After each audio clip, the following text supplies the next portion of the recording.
Internet-based Ancient Faith Radio.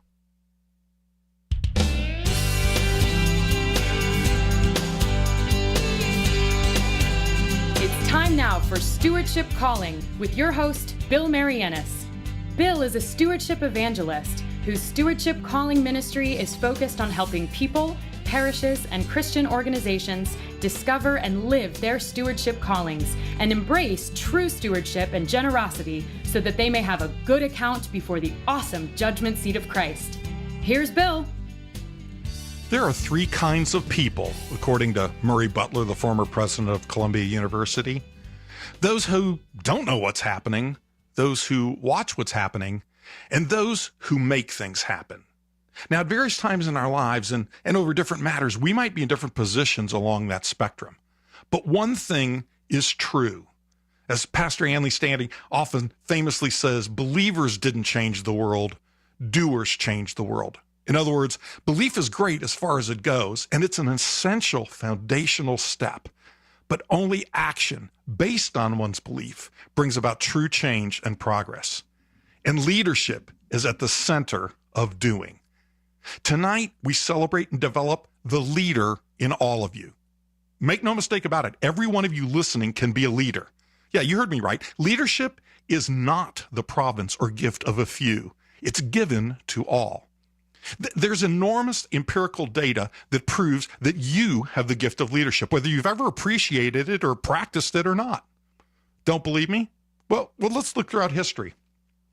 If one looked to objectively identify a few leaders who've had the greatest impact, some ancient, some modern, you'd be hard-pressed to initially see a common thread in their lives, although there is at least one.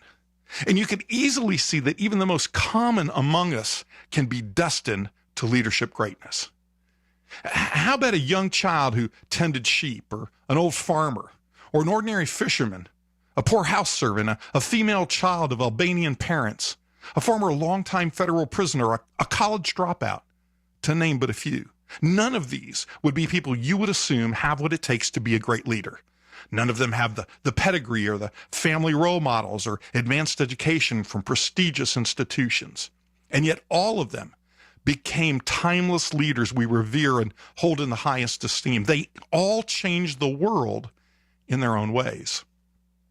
A poor sheep herder child named David had the faith in his God and his leadership skills to slay a Goliathan monster and then become the transformational king of his people. And an old farmer named Moses led an entire nation to the promised land. A debt-laden poor fisherman barely getting by named Peter was the person our Lord and Savior chose to be the rock upon which Christ would build his Christian church that we've inherited today. A house servant named Nehemiah went from being a mere cupbearer to being the man who would lead the rebuilding of Judah and Jerusalem. A poor child of Albanian parents born in Skopje would answer the call to serve others and become a nun that changed the face of India. Mother Teresa even won the Nobel Peace Prize in 1979. A poor black man growing up in apartheid Africa spent 27 years in prison and then was released and eventually became elected the president of South Africa as he led the transformation and reconciliation of all people against their historic prejudicial practices. And in 1993, Nelson Mandela himself also won the Nobel Peace Prize. In modern history, there have been few unorthodox leaders that have more significantly revolutionized how all of us access information and each other and how we live in today's world than a college dropout by the name of Steve Jobs, the founder of Apple Computers and Pixar. If you were drawing up the storyline for the most positively powerful, impactful, and effective leaders, absolutely none of the people I just mentioned would initially have met your criteria based on their backgrounds and education alone. And I haven't even addressed how improbable the greatest leader in all of recorded history seemed to those who knew him. Someone so poor and on the run that he was born in a barn among animals and was eventually tortured to death only 3 decades later. But yet, this woodworker who taught humility and love began and led a new movement, which for almost 2,000 years remains the most powerful movement in all of recorded history. Even the Son of God came out of humble beginnings to model to all of us what true leadership looks like, and how poor shepherds, fishermen, and even evil military persecutors and thieving tax collectors can become leaders of a movement and a church. I could have provided many more examples that break the mold you thought about who a leader was, which must mean that we've all been sold a bill of goods as to who can be a leader. Two of the greatest leadership scholars today, Dr. James Kouzes and Dr. Derry Posner, have been doing extensive global research on leadership for over 40 years, and they've amassed more data about leadership than just about any contemporary researcher. And tonight, I will be going through some of their material and quoting frequently from the research, including a book that I think is essential reading for every leader. I don't care what you're called to lead, whether it's a church, whether it's a ministry, whether it's a parish, whether it's a nonprofit, whether it's a business. I don't care what you're called to lead. I hope that you will take a look at The Leadership Challenge: How to Make Extraordinary Things Happen in Organizations by Kouzes and Posner. In this amazing book, they begin by stating clearly, and let me quote, "One of the greatest myths about leadership is that some people have it and some don't. Instead, the data show that all of us are born leaders. And as it turns out," and I quote this frequently, quote, "leadership is not about personality, it is about behavior," end quote. And the one thing we know is that once explained and practiced, every one of us can model that behavior, which means you, I'm talking to you listening right now, you are a leader in training. I don't care if you have a title or advanced leadership education, your Creator gave you the gifts, and tonight I will discuss some of the tools and techniques to help you develop further your native skills so that you can adopt leadership behaviors. Stop thinking you are not a leader. Stop thinking you cannot develop better leadership habits and techniques. Stop thinking that this program is not for you. I'm tired of my legalistic negatives?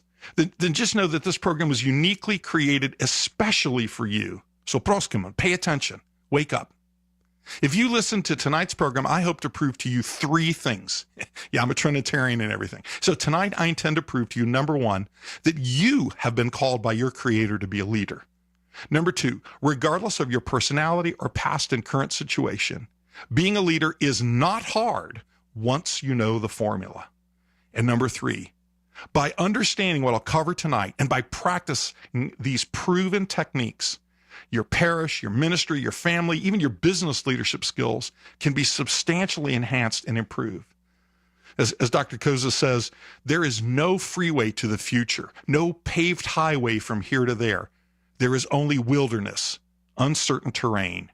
There are no roadmaps, no signposts. So pioneering leaders rely upon a compass and a dream, end quote. Hear that? At the beginning, all you need is a compass and a dream. So are you willing to improve the gifts God has given you? Are you willing to answer the call of your Creator to develop your innate leadership skills even further? Are you willing to invest in yourself and others? Everything we will cover tonight is free, but make no mistake about it. You will not be free to ignore what you learn. Now you can tune out now and go waste your time on something else if you have no interest in developing your leadership skills and fulfilling the calling your Creator gave to you, like that poor shepherd child David, or that fisherman Paul, or the farmer Moses, or the cupbearer Nehemiah, or the youthful nun Teresa, or the man in prison for his beliefs Nelson, or the college dropout Steve, all of whom changed many lives in the world and history. But if you want to develop the gifts God has already invested in you, to do that for which He has created you, well, then you've tuned into the right program. Hello, brothers and sisters, and welcome to Stewardship Calling in the First Wednesday series on Ancient Faith Radio. This is Bill Marianis from stewardshipcalling.com, coming to you from the shores of beautiful Lake Lanier in Gainesville, Georgia, just north of Atlanta. I have a simple premise that you have been called by your Creator to a personal calling, a reason to your life and a reason for your life, something you must do with all of the gifts over which God has made you a steward. It's what I call your stewardship calling. And St. Paul makes it crystal clear that we all have a calling. In his letter to the Ephesians, chapter 4, verse 1, amongst many other places, he clearly says, and I quote, "I beg you to lead a life worthy of the calling to which you have been called," end quote. Until 2017, by day, I was blessed to be a partner in two great international law firms of over 1,100 lawyers each, where I served in management, including as managing partner of our Atlanta office, and practiced in the area of mergers and acquisitions and corporate law. But my personal calling is to be a stewardship calling evangelist. I'm here to help people and parishes to discover and live their stewardship callings so that they may have a good account before the awesome judgment seat, as we all try to follow Christ's great commandment to love one another, and his great charge to serve one another, and his great commission to make disciples of all nations. Now, this program and a lot of other helpful tools and information about effective churches, stewardship, church strategic planning, servant leadership, and other topics can be found at my always free website, stewardshipcalling.com. And you can reach me at bill@stewardshipcalling.com. And to our listeners tonight, we want to ask you to feel free to call in and join me by interacting at 1-855-AF-RADIO. That's 1-855-237-2346. And let me begin by sharing that there's an entire PowerPoint presentation deck that summarizes what I will cover tonight that you can download for free by going to my website, stewardshipcalling.com. That's stewardshipcalling.com. And when you go to the fourth tab over on the right, you'll see one entitled Internet Radio and Podcast. And that drop-down menu takes you to the first page that says Ancient Faith Radio, Stewardship Calling Live. And when you click there, just scroll down to today's date of January 4th, 2023. Yes, 2023. And you can follow along with the presentation or download it to use it later. And like everything I offer, it's for free.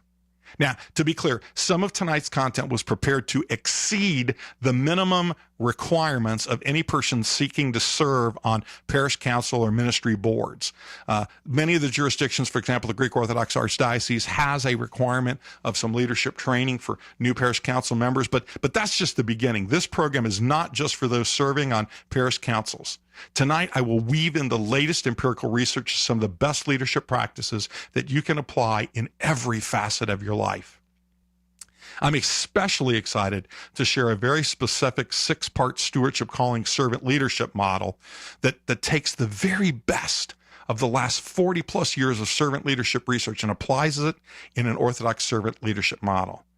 And if you'd like to learn how to increase the team effectiveness and communications impact of your church board or your parish ministry or other organization, then stay tuned, because I will also be explaining to you some of your legal duties as defined by the law if you're a leader of a parish or ministry or nonprofit, as well as other ways that we can communicate more effectively and better. And yes, we'll even cover some of the very critical tactical management skills and techniques, like how you can conduct more effective meetings, and how you can organize a council or a board or a ministry to maximize operational effectiveness. You know, we are led to believe that the root of the word leadership is from the Anglo-Saxon Old English word lodan, which means to travel. But the Oxford Dictionary's first entry of the word lead is from 825 ACE, with a meaning defined as to cause to go along with oneself, to bring or take a person or an animal to a place. But even this limited view ignores the fact that the word leaders and leadership is used many times centuries before that in the Bible. I mean, perhaps secular dictionary publishers for woke reasons cannot acknowledge the Bible as a valid source, but we Christians can. And of course, being Greek and believing as stated by the father in the movie My Big Fat Greek Wedding, that every word has a Greek origin, I've researched those more ancient historical references to leader. And as it turns out, the Greek word for the root leader, anax, which is an ancient Greek word for tribal chief or lord or military leader. And it's one of the 2 Greek titles traditionally translated as king. And as I said before, of course, the word leader is used in the Holy Gospel, so it is historically inaccurate to attribute it to a definition that the wordsmiths want to say just came about recently. In my stewardship calling ministry, I spent a lot of time working in the orthosphere with parishes and dioceses and metropolises, clergy, hierarchs, and Christian entities on leadership development training and all that it means. Indeed, the effective parish assessment process and tool that we at Orthodox Ministry Services made available for free to all parishes, and as was discussed on the 2 stewardship calling programs of July 1st, 2022 and August 3rd, 2022, right here on Ancient Faith Radio, identified that one of the most critical of the 6 pillars of an effective parish is leadership and teams. And some of you know that even after receiving an MBA 41 years ago and serving for over 30 years in leadership in 2 global law firms, I realized that I have so much more to learn. So I'm completing a Doctor of Strategic Leadership program at Regent University. And as you can hopefully tell, leadership is a really, really big deal to me and a critical issue to every organization, nonprofit, church, parish ministry, and even business. Now, think about every problem in your community, or every problem in the parish you attend, or the business that employs you, or the nonprofit you support. A vast majority of them can be solved, or at least better addressed, by great leaders leading great change. In 2017, the 6th edition of the Leadership Challenge by Kozis and Posner was published. And as I mentioned previously, if I was limited to one recommendation, this would be the book that I personally think is required reading for every leader. But for those of you who don't have the time to read this essential book, I'm going to give you a few gems from the Bill Marianus Cliff's Note version. And I start with one of my favorite quotes. Please pay attention. Quote, "In the end, leaders don't decide who leads. Followers do." And here's my favorite blunt quote from Dr. Kozis. He said, quote, "If you think you're a leader and you turn around and no one is following you, then you're simply out for a walk," end quote. How many so-called leaders do you know that are truly just out for a walk because no one is really following them or willing to go to the destination to which they are leading? So let me repeat that quote just so you can lock it into your heads. If you think you're a leader and you turn around and no one is following you, then you're simply out for a walk. And as funny as it is, I have a tough and personal question to sincerely ask all of you in leadership positions. How many of you, if you're being brutally honest with yourself, are that leader that's just out for a walk? You know who you are. You felt it for a while, alone. No one listening or willing to join you on your journey. And this is also true of many of you who are clergy trying to support a parish or laity trying to lead a ministry without sufficient support from a committed team. Look, I'm not saying it's your fault. This is not about casting blame. This is just about giving you a process and tools for you to end the lonely journey and instead find the way to inspire a group to share your vision and join your journey. As Dr. Kozis clearly says, and again I quote, "It takes a group of people working together with a common purpose in an atmosphere of trust and collaboration to get extraordinary things done." Now, I believe I have a caller here right now. So if that's true, Father John, are you on the line? Yes, sir. Well, I'm Happy here. New Year. Happy New Year. Wonderful to hear your voice, Bill. It's great to hear your voice too, Father. What can I do for you? Yes, I had a question. How important is it for a parish to have an active mission and vision statement when engaging more servant leaders in the church? Oh, what a great question. Boy, people are going to believe this was a setup, and I want to promise you that this was no setup, but you've asked a perfectly important question. And the answer is, I think it is absolutely essential. In fact, I don't think you can be a leader until you have clarity. Now, let me give you some definitions, and we're going to use this a little bit later on, but let me give you some definitions, Father, to tell you what I mean by this. So the words we throw around a lot are a mission statement and a vision statement, and they're important, but let me differentiate them for you. The mission statement tells you what you do. The vision statement tells you where are you going. Now, there's 2 critical ingredients that need to be added to those 2 critical ingredients to give you the full opportunity for a leader to lead appropriately. And the first of those, and we're going to talk about that in just a little bit, is the statement of why. That answers the question, why do we exist? Why should anyone care? Why should anyone follow us? And the second other of the missing ingredients is the core values, the values that define who you are and what you do, and they really give you the baseline of what we're all about. So let's take that and look at it as a whole picture, Father, because it is a continuum. I always begin with the why question, because until we know why we exist as a parish or a ministry, or why we as Orthodox Christians exist, we don't know whether we're doing the right thing.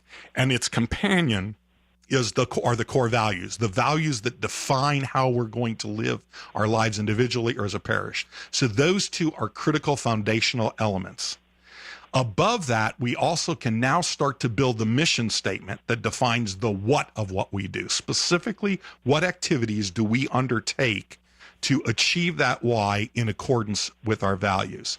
And then finally, the vision statement gives us that future look to tell us where we're going over the next, let's say, 2, 3, 4, 5 years. So kind of the phrase that I use, and it sounds cute, and it's intended to be somewhat cute, but it's also real, is that ultimately, as you're starting to go through an exercise like this and the kinds of things that we're talking about here, that you will date your vision, you will marry your mission, and you will die with your why. And what I mean by that is the why and your values are so essential, they define who you are.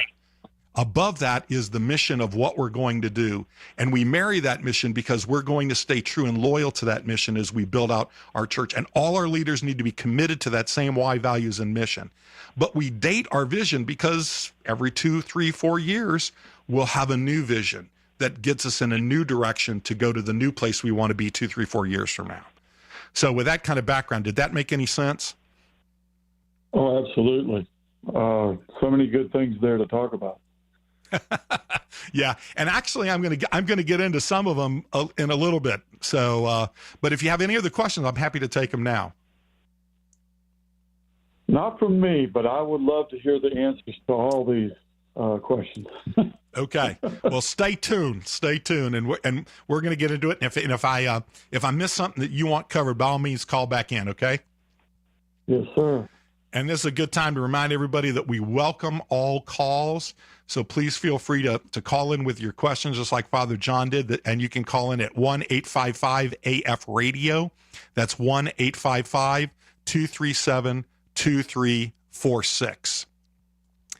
So kind of let me go back to laying out that foundation that Dr. Kouzes and Dr. Posner laid out there that ultimately says that if we're going to be successful, and this is also ties to Father John's question, it will take a group of people working together with a common purpose. That's where our mission and our vision come in an atmosphere of trust and collaboration. That's where our values and our why come in to get extraordinary things done. And I know that concept resonates with a lot of clergy and even hierarchs. And I know this because many of you have privately shared that fear with me. And no worries, your secrets are always safe with me, but that does not make your situation any better, because tonight what I want to try and do and provide assistance on is to help share the latest research and tools to give you something effective that you can implement in your life to become a better leader at what you do. Now, one of the most critical rules a leader needs to understand, and this is a foundational rule, and so I'm going to use the exact quote from the Leadership Challenge book, quote, "Leading by example is more effective than leading by command. The best way to lead people into the future is to connect with them deeply in the present. It always takes a group of people working together with a common purpose in an atmosphere of trust and collaboration to get extraordinary things done," end quote. Sound familiar? You're going to hear me repeat that over and over again. We know that, well, we may be a hierarchical church for certain liturgical and theological reasons. That model is not the most effective model when we're trying to gather a group of people to pursue a mission, a ministry, a cause, a purpose. There, what we really need to do is connect with individuals and have them buy into our why and our values and accept the mission of what we do in pursuit of the vision of where we're going. Now, after winning the prestigious Distinguished Contribution to Learning and Performance Award that's presented by the American Society of Training and Development, Dr. Kouzes and Posner wrote and released their great book called The Truth About Leadership. And it started by summarizing 10 timeless, empirically based leadership findings. Now, I highly recommend this book also for leaders, but I want to make sure that you get the summary of these 10 timeless truths that come from over 40 years of their extensive global research. In fact, they started doing this work most recently to try and identify whether or not the coveted millennial generation has different views about leadership. And what they were astonished to find out is that when they did all of their detailed empirical research and surveys, there was such substantial overlap that these 10 timeless principles are really key and foundational. That's why I want to cover them right at the beginning. So I'm going to repeat them several times. They're actually in that PowerPoint deck that's up on my website that you can download, and you can get the book and read more extensively about them. But I'm going to give you the principle, and I'm going to give you a one sentence that ties it in. Principle number 1, you make a difference. Before you can lead, you have to believe you can have a positive impact on others. Now, all of these are direct quotes from the book, so that's why I'm using them verbatim and precisely from the book. But you can make the difference. Number 2, credibility is the foundation of leadership. If people don't believe in you, they will not willingly follow you. Don't ever, ever sacrifice your credibility. Number 3, values drive commitment. People want to know what you stand for and what you believe in. And this gets back to the answer to Father John's question. This is why I rate so highly on the hierarchy the importance of having a why statement and core values. These are the values that announce to the world what we believe and why we believe them. Rule number 4, focusing on the future sets leaders apart. You have to take a long-term perspective. You gain insights from reviewing your past, but you develop outside by looking around. In other words, the job of a leader is to be focused on the front windshield, not the rear view mirror.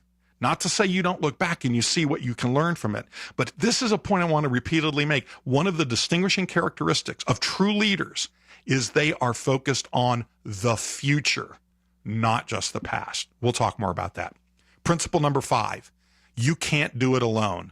Leadership is a team sport. Remember that quote early on. If you turn around and ain't nobody following you, you're just out for a walk. You're leading no one. Number 6, trust rules. The level of trust that others have in you will determine the amount of influence you have. Let me say that again. I cannot overemphasize this. The level of trust that you have built with your stakeholders and those who you are called to lead determines the influence you have. Not the clarity of your vision or how articulate you are. If you have no trust, you will be leading no one, no place. Number 7, challenge is the crucible for greatness. Exemplary leaders, the kind of leaders that people want to follow, are always associated with changing the status quo. Now, this I know makes a lot of people very comfortable, but that is the sign of the true leader. If you go back to the leaders that I mentioned to you, most that came from the gospel and some that came from our modern day experience, every one of them looked at the status quo and said, not good enough, we can do better. Rule number 8, you either lead by example or you don't lead at all. They say you can't ask others to do something you aren't willing to do yourself. Moreover, you have to be willing to admit mistakes and be able to learn from them. Number 9, the best leaders are the best learners.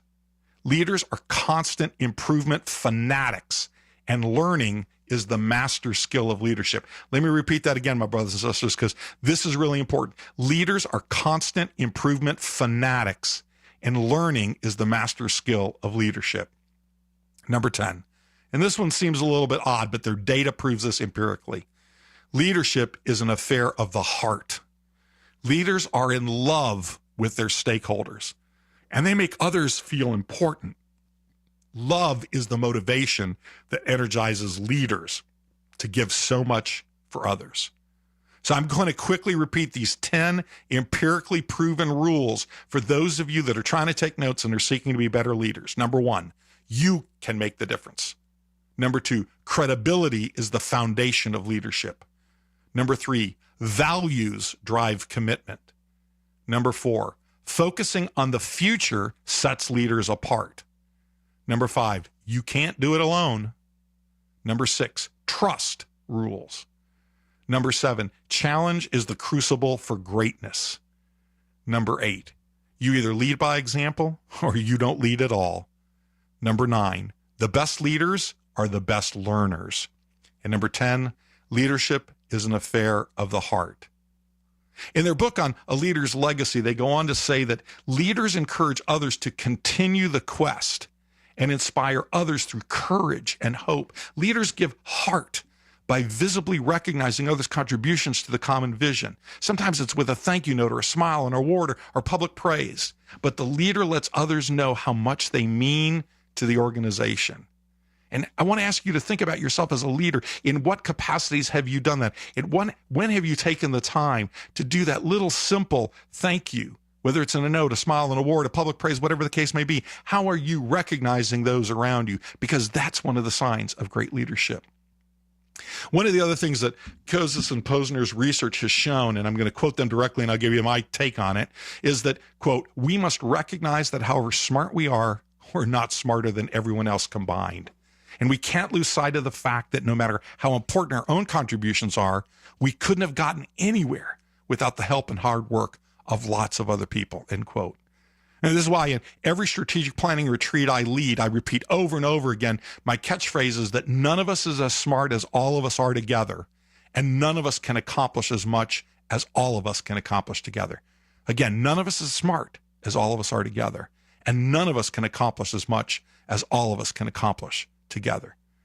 And it's also important to distinguish between leaders and managers. And this is where we get a lot of things wrong, because every successful effort requires both.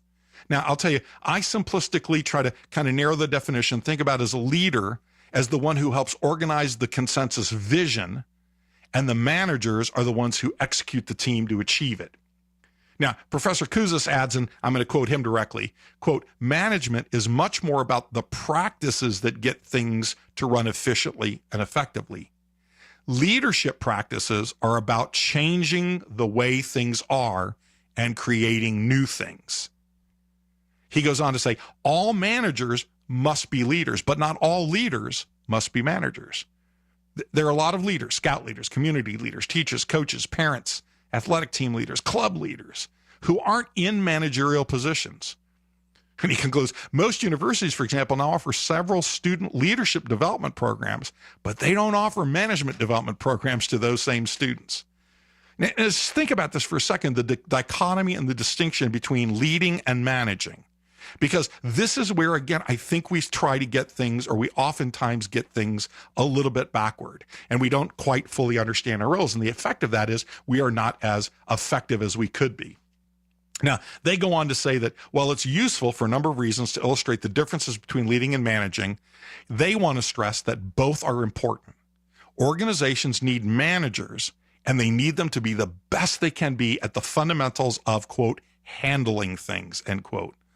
We need both exemplary managers and exemplary leaders, but the importance of making the distinction is to draw attention to the fact that there are a lot more people who can exercise leadership than those in formal management positions. In fact, their research shows that the very best organizations liberate the leader in everyone. And we can see examples of this in businesses, in nonprofits, and other organizations where great ideas have come from just ordinary individuals who don't have a title, who don't have a position, and who ultimately lead a new initiative with great success. Look, my brothers and sisters, in working with well over 600 Orthodox parishes and dioceses in virtually every Orthodox jurisdiction, this is an issue I see frequently. Leaders acting as micromanagers and not as true leaders. I mean, to give a specific example, we have priests and parish council members that need to think of themselves as true leaders, focusing on the future and driving the change that's needed in the parish to fulfill its why and vision in keeping with its core values. If you find yourself uncomfortable with change and focusing on the future, you're in the wrong position if you're in a leadership position. So step down, step off the parish council, and move into a ministry role. Our ministry leaders are those managers who are tasked with implementing the actions that actually allow us to achieve our vision. And you can manage with great and extraordinary competence and implement to your heart's content. But if you're uncomfortable with focusing on the future, and if you're uncomfortable with change, then those leadership skills that are inherent in you have not yet been fully developed. So develop your management skills to the fullest, and then start to get more and more comfortable with becoming a leader that's focused on the future and focusing on change. And perhaps the most meaningfully way to put this is the way Kouzes and Posner put it. They said, and I love this expression, quote, "There's no freeway to the future, no paved highway from here to there. There's only wilderness, uncertain terrain. There are no roadmaps, no signposts. So pioneering leaders rely upon a compass and a dream."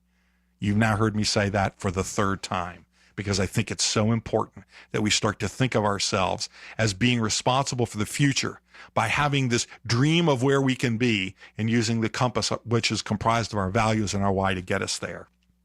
And they also add by talking about the way that our language reveals the visual nature of our thoughts around future affairs. I mean, when we invent the future, we try to get a mental picture of what things will be like long before we begin the journey. And they say your vision is the window of the world of tomorrow. So think about it for a second. When people ask me about a vision statement, now I know there's two schools of thought of this, and I'm not saying that the other school of thought is wrong. There are those that believe a vision statement should never be achievable. I don't understand that concept. It makes no sense to me, because a vision statement by definition is a vision. You can see it. So if I can never see the achievement of it, how is that a meaningful vision statement? The school of leadership and management that I grew up in and the ones that I teach is that your vision statement should be visible. You should be able to see that in 2 or 3 years, your parish, your ministry, you, your family, your business will be in this position. And the steps that you take between now and then is what will allow you to do it. And that's why the vision becomes so visible, because you can start to see what the church will look like or your ministry will look like after you implement these successful tools. And we are blessed to inherit Christ's kingdom, but it requires a different mindset. And I don't think anybody's put it better than author and philosopher C.S. Lewis, who really gave us hope by reminding us that we are all on the journey of change. Here's what he says, quote, "There are far better things ahead than any we leave behind," end quote. And if you don't believe that, well, then perhaps you're not cut out to lead at this moment in time. Perhaps there's some more development in your skill sets that you can do. But please remember that there is an entire deck of everything that we're going to cover for the rest of today's program that you can find on my website, stewardshipcalling.com. Go over to the 4th tab, which is entitled Internet Radio and Podcast. And when it drops down, the first page you'll see is Ancient Faith Radio Stewardship Calling Live.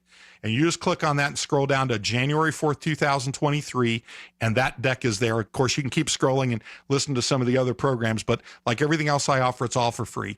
Now, for the rest of tonight, after a short break I'm going to take while I catch my breath and get a sip of coffee, we're going to start by addressing the why of our leadership, the what of our leadership, and the how of our leadership.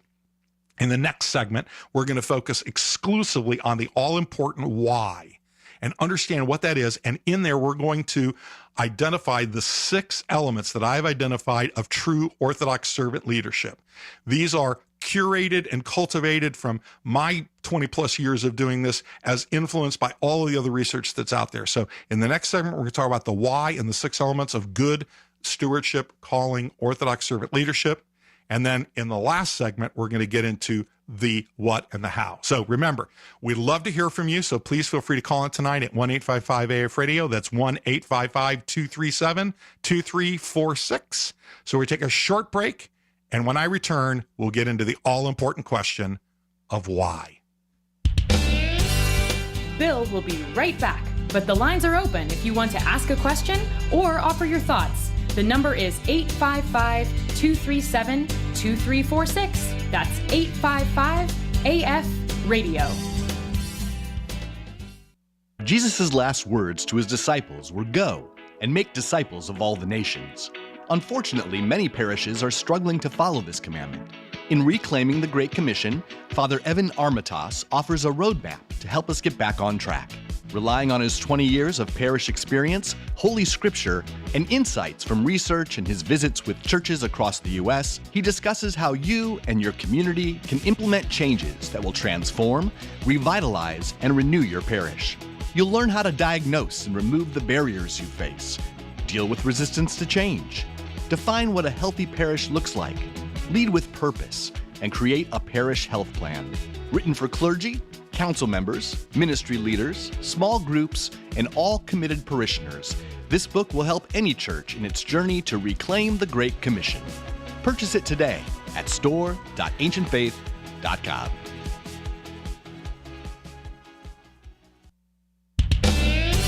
Stewardship Calling is back, and we are ready for your call at 855-237-2346. That's 855-AF-RADIO. Here again is Bill Marianis. Welcome back to Stewardship Calling in our first Wednesday program, where we're speaking about leadership.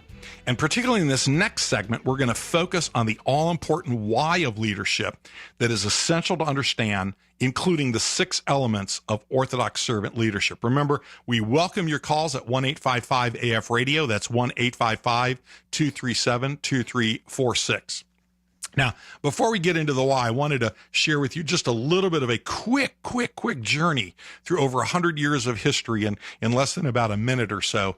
There's another fantastic book on leadership called Leadership Theory and Practice. It's in its 9th edition. It was just recently released in the 9th edition in 2022, and it was written by Dr. Peter Northouse. And at the very beginning of the book, he actually reviews the history of leadership and leadership theories over the last periods of time. And here's something that's really shocking to some of you. This whole notion of leadership and understanding it is not something that had got a lot of attention and a lot of research very early on. It's a far more recent phenomenon. Let me give you an example. Between the 1900s and the 1929s, there was very little that was written about leadership. And when they did, and you'll laugh at this definition, they focused on leadership as emphasizing control and centralization of power with a common theme of domination. And I kind of love this. There was a leadership conference in 1927, and the theme was defined as the ability to impress the will of the leader on those led and to induce obedience, respect, loyalty, and cooperation. So that was the 1920s view of leadership, and regrettably, I fear some people are still stuck in the 1920s. In the 1930s, there started to be a little bit more of a widening away from the theory of domination and more focus on specific personality traits. And that approach was amplified in the 1940s. And ultimately, even a little bit in the beginning of the 1950s, we started looking at what are the traits of leaders, as if there's only some exclusive traits that certain people have. By the 1950s, the research had started to blossom, and more work was being done to really start to show 3 additional themes, that there was a really group theory about this. So again, the notion of leadership you cannot study leadership without studying followership, and that it was relationship with shared goals that allowed leaders to become effective. Now, the 1960s was tumultuous in a lot of ways, and it was no less tumultuous in the area of leadership research, and it started looking at a little bit more of the interaction of peoples and the influence that they had. But it was by the 1970s that we really started to get focus on the organizational behavioral approach and initiating and maintaining groups of organizations. But the 1980s was when the explosion took place in the scholarly research and the amount of work that was being done on the nature of leadership. And there were all kinds of new theories that were being developed, the theories that were based not only on the old historical views of traits, but also on influence, and then ultimately influencing transformation, and that became one of the hallmarks of great leaders, are those that could lead transformation.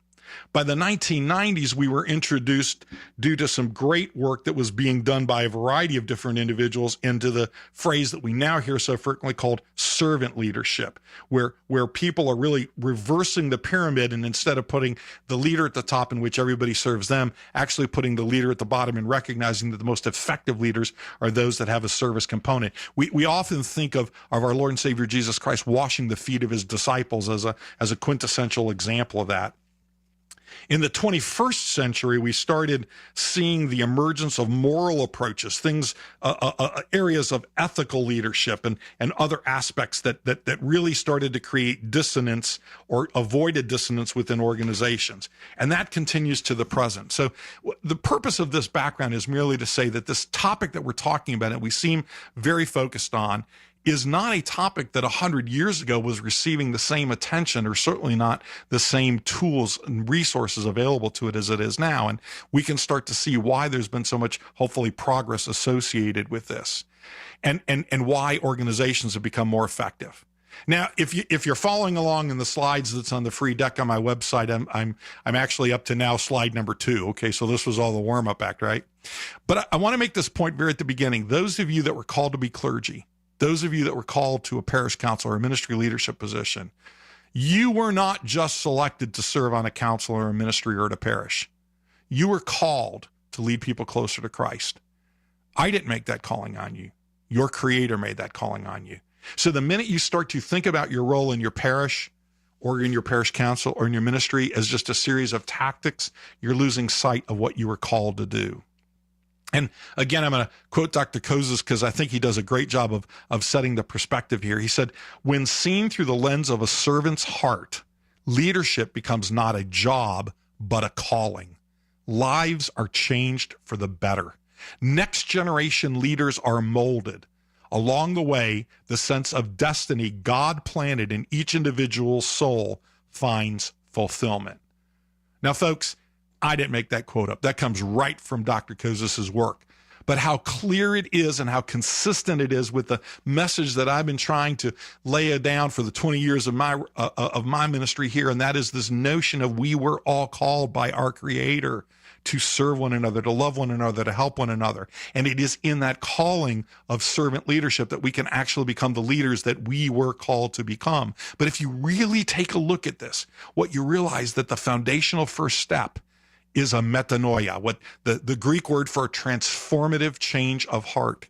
And it's a personal transformation. You cannot be a great leader until you're willing to make a personal transformation. Leadership is not just about learning tools and tactics and things of that nature. It's about looking inside yourself and making the changes that you need to make in order to be who you were called to be. You notice that in every one of my stewardship calling programs, I begin with a quotation from Ephesians 4:1, where St. Paul calls to the Ephesians to walk worthy of the calling to which they have been called. Notice he uses the phrase have been called, not some of you may have been called, but you have all been called. But in Ephesians 4, chapter 4, verses 7 through 13, he goes further and he starts to identify some of the gifts that God had given some of the people. Now, in that time, some were apostles and prophets and evangelists and pastors and teachers. The point there is, over time, your job description may change, and what you're doing now may be a little bit different than any of those. But those are things to which you're called to do. But notice what he says at the end of that phrase in Ephesians 4:13. He said, the reason why you've been given these gifts is to equip the saints for the work of ministry. In other words, you are called to be a leader of saints working on the ministry of the church.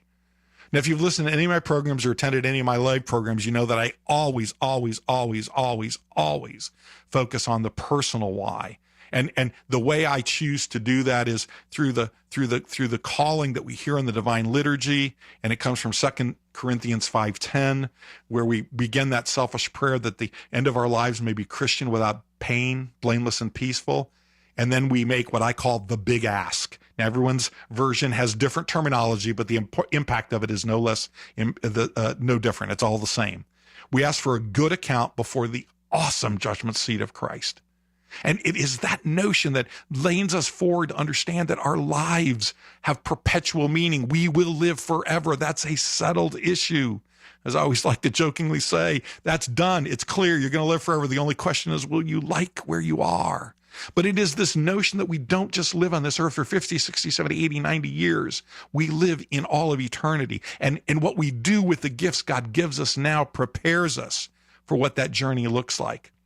And the most difficult question I'm afraid the Lord's going to ask me when I stand before his awesome judgment seat is, what did you do with my church and my people under your watch, given all the gifts that I gave you?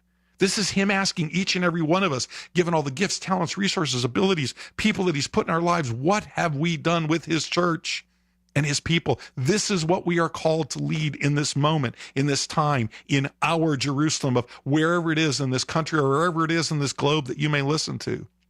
Now, those of you listening in the United States know the challenge we're facing in our churches in the United States. I've repeated this data over and over and over again. It's all empirical. It's all been validated, but none of it is pleasant to say.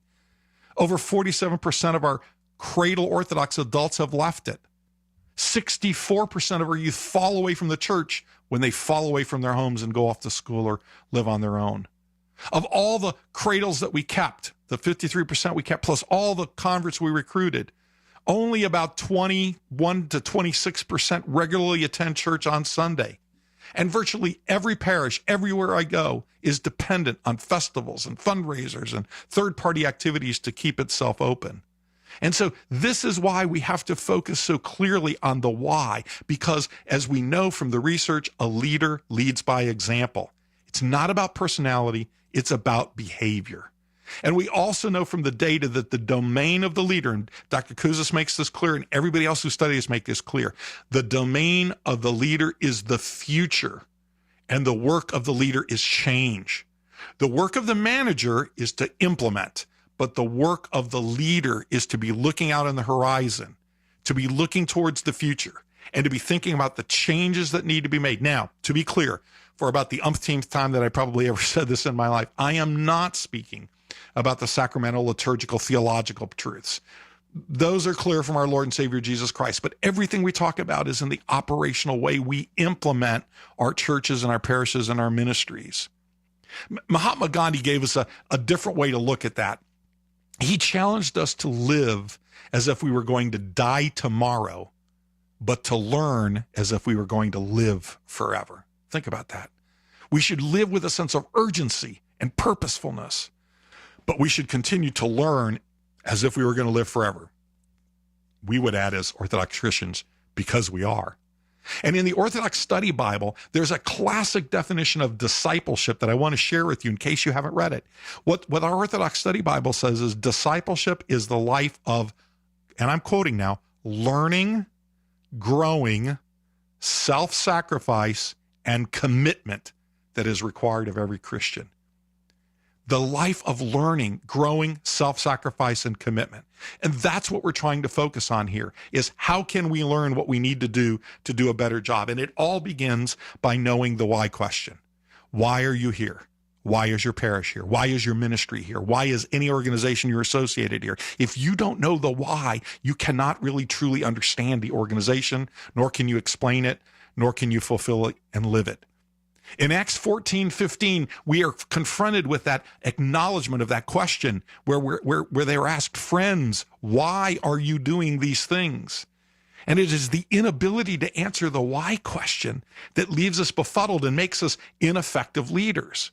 It's the reason why, as I mentioned to Father John at the beginning of that, when he got called in, and when I mentioned in every strategic planning program, I always begin with the why question, because until the community as a whole has reached a consensus on why it exists, it's just going through a series of motions. It may be effective, may not be effective, but it will not live with the same sense of purpose as it does once it knows why it's there. And so a why statement is nothing more than an articulate, compelling, an inspirational reason why your parish or your ministry or your nonprofit exists, or why anyone should care or want to join you. And by the way, a why statement is not just limited to nonprofits and the Christian environment. Why statements can be used in businesses. When I was managing partner in my office in Atlanta, in our law firm, we went through a why discovery process. We figured out why we existed, not what we did, not how we did it, not how we delivered it, but why we did it. And before we would go out and talk with a potential new client, we would share with them our why, and we would ask them their why. And if at any given point in time we did not believe our whys were aligned, then we were not the right firm for them.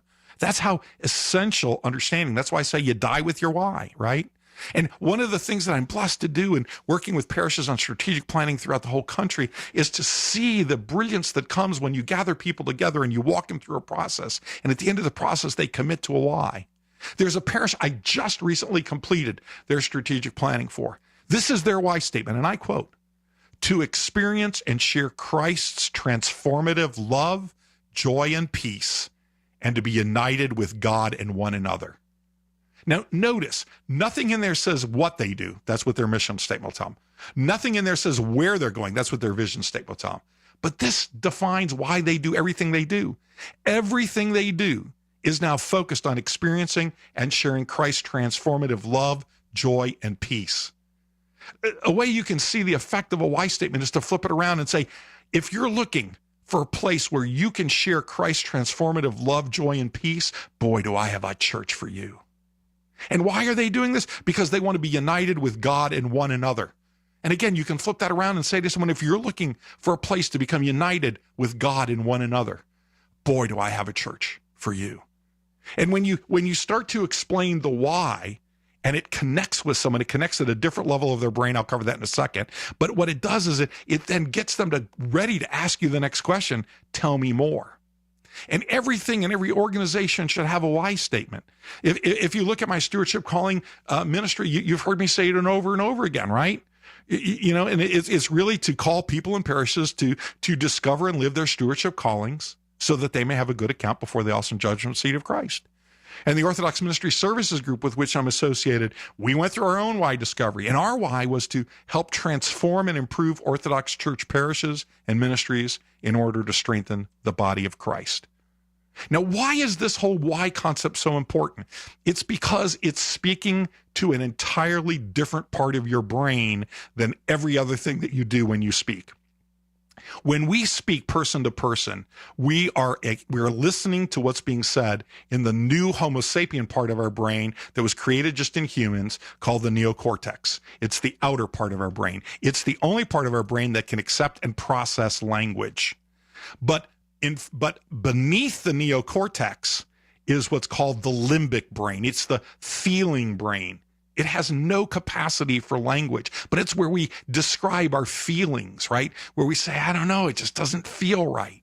And you say, well, what does that mean? I don't know, it just doesn't feel right. That's an essential part of our brain. And then below that is actually the reptilian brain, the first part of the brain that was formed in humankind. And it's what drives action. And so it's that combination of appealing to the limbic feeling brain that we approach our why statement in order to drive action. And there's a great book by Dr. Michael Gershon, who's the chairman of anatomy and cell biology at Columbia University Medical Center. It's called The Second Brain. And he actually empirically proves that the enteric neuron system, the nervous system in our gut, has over 100 million neurons that connect the cells in our gut with our brains. So when we talk about a gut feeling, that's a real thing. Those neurons are connecting up with the portion of our brain, our limbic brain, that's driving behavior. And so this is why I stress the importance of resonating with someone's why, because that's what's going to drive behavior, not the what you do, not the how you do it, but the why you do it. So I ask this question. I ask this question of everybody I meet. Do you know why you're here? I mean, why are you here as an individual? What is your why at this moment in this time? Now, there's a great tool out there that you can watch and learn from. It takes only 18 minutes of your life. It's, I think, like the third or fourth watched TED Talk of all TED Talks. So for those of you that are familiar with TED Talks, you go to TED.com and you can type in the name Simon Sinek, S-I-N-E-K, and his talk is called Start With Why. The subtitle is How Great Leaders Inspire Everyone to Take Action. And he wrote a book by that same name. And it's one of the books that I highly recommend because it really gets you to understand how great leaders inspire other people to take action. And it's not through the words that they use by dealing with limbic brain to limbic brain. It's by the actions and the why that they communicate. Now, for those of you that may be familiar with some of my older programs, if you go to ancientfaithradio.com, the Stewardship Calling programs of, get this, January 1st, 2016, 7 years ago, right? And the July 1st, 2016 program here on Ancient Faith Radio were two programs that I devoted to the model that I use to help individuals discover and live their why. The first program on January 1st, 2016 explains the 3 steps you have to take. And then the July 1st program focuses on the 3 questions you have to ask. I call it the GPS model. You can think of that as God positioning system, but GPS are all acronyms. They stand for something. It's asking the question, what am I good at? G. What am I passionate about? P. What makes me smile? S. What brings me joy? And if you think about your classic Venn diagram of 3 overlapping circles where one says good, one says passion, one says smile, and again, you can see it on the deck that I have on my website, in the center of that where good, passion, and smile overlap, in there, my brothers and sisters, you will find what God has called you to do. And for those of you that are regular listeners to my program, you know, and you'll hear it again tonight at the end, I always end with the great quote attributed to Mark Twain when he said that 2 of the most important days of your life are, first, the day you were born, and second, the day you figure out why. And I can tell you personally that once you make that why discovery for yourself, the rest of your life will be different. The trajectory of your life will be different. And the same thing is true of your parish or your ministries or whatever nonprofit. In fact, it will be true of your business. The minute you know the why of your parish or your ministry, its trajectory must change, because now you know why you do what you do. And now you can start to build on that foundation. And the next piece of building on that foundation, as I mentioned before, is having your core values. Now, these core values that you hear people talk about all in all sound like they were something invented by businessmen. They were not. They were created in the Holy Gospel. Every aspect of strategic planning that I teach comes directly from the Holy Gospel. Yes, it's been validated in the business environment, but it is gospel-y based. You want me to prove it to you? Well, let's look at core values. Our Creator gave to Moses 10 very important core values. We call them the 10 Commandments. They are the values by which we lead our lives and make our decision. And our Lord and Savior Jesus Christ added a little bit to that with the Beatitudes, similarly stated values that drive our behavior. And that's really all core values are. They are the beliefs that are shared by the stakeholders. And they drive the culture of the organization and its priorities, and they provide a framework for making all decisions. Somebody who is grounded in their core values will check every decision they make, every big decision, against their core values. A parish I just recently completed a strategic plan with, one different than the one I mentioned before, identified 5 core values that will drive all decisions in their parish. Number 1, they're focused on Christ-centered love. Number 2, generosity and stewardship. Number 3, faithful worship. Number 4, a caring community. And number 5, spiritual transformation. In other words, as they're thinking about any major decision they're getting ready to make, they ask, is it consistent with Christ-centered love, generosity and stewardship, faithful worship, being a caring community, and spiritual transformation? And if the answer is yes, then you do it. If the answer is no, you don't do it. It doesn't matter what else can come of it. It's inconsistent with your core values.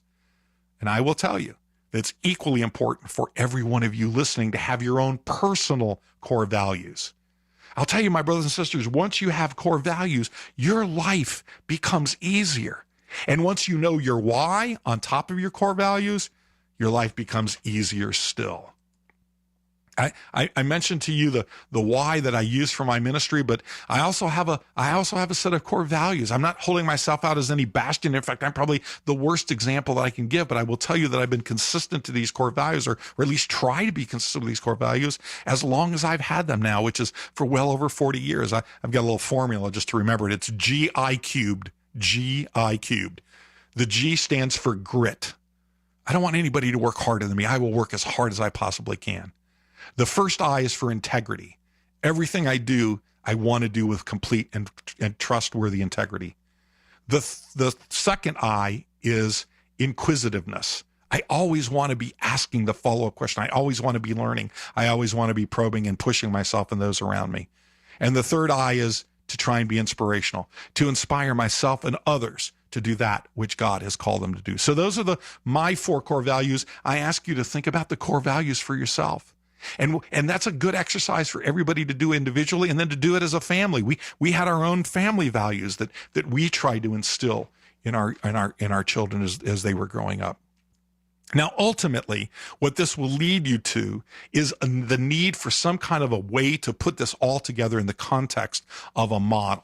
Now, there are a lot of models out there for leadership, and I'm not telling you that the one I'm going to share with you now is the only one. It may not even be the best one for you, but what I will tell you is that it is validated by Orthodox theology, it is validated by empirical research of others, and it is validated by my years of doing this. So I share this with you just in the interest of giving you a tool. But to give you this tool, I need to start with something that is critically important. And that is the ultimate definition of leadership, not from Dr. Kouzes and Posner, not for Dr. Northouse, not for any of the other scholars that I'm studying in my doctorate program. No, I'm going to a very authoritative source, none other than St. John Chrysostom. You see, St. John Chrysostom, believe it or not, in the 4th century, defined what a church leader was. And I will tell you that if every one of us engages this definition, we will all have a much more effective life and a more effective church. Here's what he said, and I'm quoting. The most basic task of the church leader is to discern the spiritual gifts of all those under his authority and to encourage those gifts to be used to the full for the benefit of all. Let me stop there and unpack this for a second. Notice what he's saying. Your job as a leader includes looking at everyone under your authority and discovering what God has called them to do, and then to encourage them to use that gift. Notice what he says, to the full, not just partially, not just on Sundays, not just when it's convenient, but to the full and for the benefit of all. I want to challenge every one of you, whether you're clergy, a hierarch, a parish council member, a ministry. I want to challenge every one of you. From now on, when you see or when you introduce to somebody new in your parish or interact with somebody, the first thing you should be inquiring is, what are they called to do? What are their spiritual gifts? And how can I encourage those gifts to be used to the full for the benefit of all? In the last week alone, I've had 2 incredible experiences where I've just randomly met somebody in one of my presentations and stuff like that. And in the course of doing it and asking some questions, being inquisitive, kind of one of my values, right? I discovered some skills and gifts and talents. And I asked them, can you consider a way to go further and deeper and to use those gifts a little bit more fully for the benefit of all? And they've both said yes, and they've both done so enthusiastically. And I know that makes some of you a little nervous to think about asking somebody. Well, yeah, I mean, if you ask somebody to do something that they don't want to do, you're going to get that reluctance. But if you do, as St. John Chrysostom inspired us to do, to look and see what God has called them to do, what gifts, talents, resources, experiences he's given them, and then ask them to use those gifts, not for you, not for your greater glory, but for God's greater glory, and to help others. That's that last part of his definition. For the benefit of all. I tell you, you will hear yes more than you will ever hear no. But see, St. John Chrysostom wasn't done. He, as we say down south, went to meddling at the end. He said, only a person who can discern the gifts of others and who can humbly rejoice at the flowering of those gifts is fit to lead the church. Whoa, them's fighting words, huh? So a lot of people that may be in leadership positions may not be fit to lead the church under St. John Chrysostom's definition. Now, all of this put together and all the research that's out there leads to what I humbly propose as the Stewardship Calling Orthodox Servant Leadership model. When you see the graphic on the PowerPoint presentation, it makes a little bit more sense than having me describe it. But I want you to imagine 6 balls that are formed into kind of a triangular, kind of like a pyramid, right? At the base are 3 balls that support the 3 above it, right? The first one in the center is love. The fundamental element of the best servant leaders is love. They love the people they serve. They love the people they work with. They love everyone around them. When you do that, you must do that in the second ball is humility. You must do that with full humility. That means humor. That means joy. That means bringing fun to it. It's not just the drudgery of doing it. You must do it with humility. When you say something mistakenly or when you make a dumb mistake, you should be the first one laughing and calling attention to it. It's practicing that humility that says, man, did I get that one wrong? But I ain't gonna get it wrong a second time. That is the second supporting left arm of love. And on the right is trust. You must build trust. You must trust others. And more importantly than that, they must trust you. You cannot be a leader if you do not have trust. And if you listen to the 10 rules that Dr. Kouzes and Dr. Posner mentioned at the beginning, you'll understand these elements are absolutely consistent. Now, I will confess to you, I developed my model about 20 years ago before I had the opportunity in the doctorate program to really study their work, but how wonderfully rewarding it was to see it reinforced by the data of their 40 years of research. So if we built a foundation at the bottom of love, humility, and trust, we can now do the next 2 things that fit above that. We can show courage because it is courage that's going to inspire others to take that next step. It was the courage of David, a simple child going onto the battlefield with knowledge as to how he was going to beat Goliath. He didn't go there by accident. Yes, he had faith in God, no question about it, but he also had a plan, right? And then he showed the courage that inspired the second of those elements, and that next level up is the team. Because if you are a leader that begins in love and shows it through humility, builds trust, models courage, you can form a team. And once you have formed a team that's built on the foundation of courage, love, humility, and trust, you can go to the last of those 6 balls that lead you on the servant leader model, and that is to have a vision, to build a vision, to share a vision, to inspire a vision amongst others. So I have a servant leadership questionnaire that I ask people to assess, and I'm going to say it now, and then I'm going to give you a chance to think about it. In the test of love, do you love unconditionally? In the test of humility, do you admit your mistakes? With respect to your teams, do you support your people? Do you have their back, as we would say? In the model of trust, do you do what you say and say what you'll do? In the model of courage, do you sacrifice to ensure success? And with respect to vision, do you see a righteous destination? Now, normally at this point, if we were doing it live and I had the PowerPoint up on the screen, I would actually have a little quiz up there for you. It's in the deck that's on the website. But I ask you to grade yourself on this servant leadership model. A 5 is you always demonstrate this. A 4 is you mostly demonstrate this. A 3 is you sometimes demonstrate this. A 2 is you rarely demonstrate this behavior. And a 1 is you never demonstrate this behavior. And then we go through each of those 6 elements of the Orthodox servant leader model. Do you love unconditionally? Give yourself a score. 5 always, 4 mostly, 3 sometimes, 2 rarely, 1 never. Then the next question. Do you do what you say? Do you build trust? 5 always, 4 mostly, 3 sometimes, 2 rarely, 1 never. Humility. Do you admit your mistakes? 5, 4, 3, 2, 1. Courage. Do you sacrifice to ensure success? 5, 4, 3, 2, 1.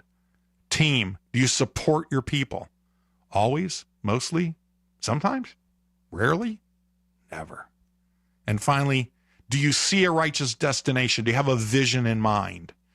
When you add up your score on this model, the highest score you can get is obviously 30, a 5 in each of those 6 categories. Now, it's highly unlikely that any of us would ever achieve that perfection score, right? The purpose is not to determine what your score is now. That's just the baseline.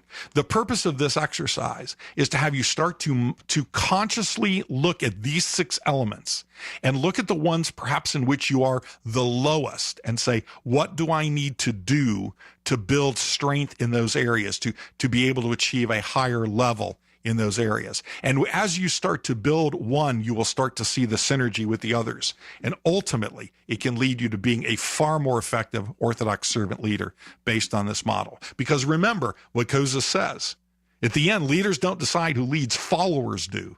And if you think you're a leader and you turn around and no one's following you, then you're simply out for a walk. Now, in the books that I mentioned before, Start With Why by Simon Sinek, he actually goes into the whole leadership piece on the TED Talk in a very effective way. And I don't want to spoil it. I hope that some of you will take that 18 minutes at some point in your life and watch that TED Talk. But he says that leaders merely hold a title or a position of power influence, but those who lead inspire us to follow them. And he closes by saying, we follow those who lead not for them, but for ourselves. It's because we believe what they believe. We are consistent. Our views, our behaviors need to be consistent with that belief pattern, and then we're willing to follow someone. But when someone is leading in a direction with which we do not believe, we will not follow them. And that's why having clarity of why and having clarity of your values is so very important. Now, there have been all kinds of other great researchers out there that have looked at the elements of, what does it take to be an effective leader? And, there's another consultant that's been out there for now probably 40 plus years, and he's identified 4 characteristics of great leaders. His are integrity, good judgment, vision, and self-awareness. And if you match those 4 up against the 6 elements of the Orthodox servant leadership model, you'll see overlap. But not enough has been said recently about integrity and the critical importance of integrity as far as a leader is concerned, right? It's not about wisdom and knowledge always. It's always about integrity. I like David Gergen's quote on that, and this is a guy who advised 4 of the last U.S. presidents, so he's on all sides. This is not a political statement. He said, if leaders have integrity, nothing else matters. And if they do not have integrity, nothing else matters. Same phrase, different emphasis, right?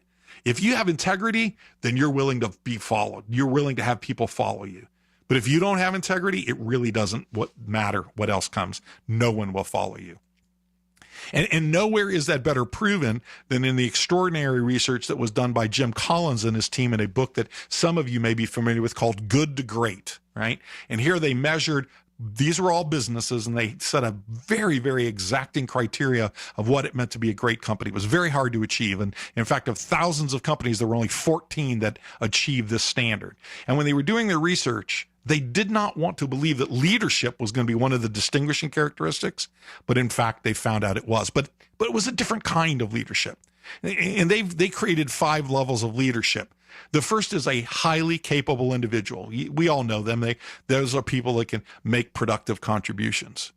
The second level on the leadership journey is a contributing team member. It means that they can work well with others in the group. Now, we all know of many highly capable individuals that just don't play nice in the sandbox. It's hard to have them work on a team. They can't move beyond that first level to get to a second level, being a contributing team member. Now, the third level of the journey is to become a competent manager. That's someone who can effectively organize people and resources in order to achieve an objective. That's the person that manages that team that we've created in step 2. Finally, we get to what people thought was the end at step 4, an effective leader. Someone who can inspire a commitment to a compelling vision and a higher level of performance. But what the research of these greatest companies found is there was actually a level above it. And it's what they call level 5 executives. I think that's a stupid name. They needed a marketing guy to come up with a better name than that. But here's what a level 5 executive was. It's someone who built enduring greatness in their organization through a paradoxical blend of personal humility and professional will. Notice the juxtaposition of 2 things that seem almost like an oxymoron together. Professional will and personal humility. And it is that notion of humility that drove that behavior, that consistently of living the why and living the values and seeing the behavior of the leader doing that led those to follow. You know, Kuzis in a lot of his seminars has a few points on that I think are equally as relevant to this. He said, leading by example is more effective than leading by command. And we've seen that example. How many times have you heard somebody tell you to do something, but you look at them and their behavior is inconsistent with that? That's not effective. They're not persuading you. They're not a good leader. And he goes on to report what I've said at the beginning, the point that I keep trying to make, that leadership is not the private reserve of few. It actually brings out the best in people and others. And so we can liberate the leader that is in everyone in order to make extraordinary things happen. If you're still stuck in that management mindset, you can't see the future, or you're uncomfortable by change, that's okay. You're taking that first step. You've moved from highly competent individual to being a valuable team member. You're now a competent manager, organizing people, but there's a level behind you above that we want to take you to, and that is that effective leader, and ultimately that level 5 leader. And as they say over and over again, and now this is the 3rd time I'm repeating this just to make the point, that it takes a group of people, this team that we keep talking about, working together with a common purpose. That's where the why, mission, and vision come in an atmosphere of trust and collaboration to get extraordinary things done. And that's what's possible in your parish, in your ministry, in any nonprofit you associate with or invest in, or any business you're associated with. Now, this led to the leadership, exemplary leadership model that Kozis and Posner have advanced. And that's the one that you'll find in the book that I recommend called The Leadership Challenge, How to Make Extraordinary Things Happen in Organizations. They have 5 principles. First is modeling the way, which is knowing and living your core values and why.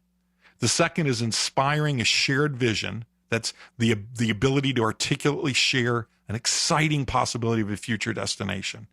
The third, and one of my favorites, is to challenge the process Ask questions, experiment, test with the unknown. Why are we so afraid of testing and making mistakes? That's the only way any one of us ever learn. Very few of us walked the first time we set out to do so. Very few of us were able to eat easily or to do anything in our lives. I mean, I don't even want to think about how many of you may have wrecked the first car you tried to drive or fell off the first bicycle.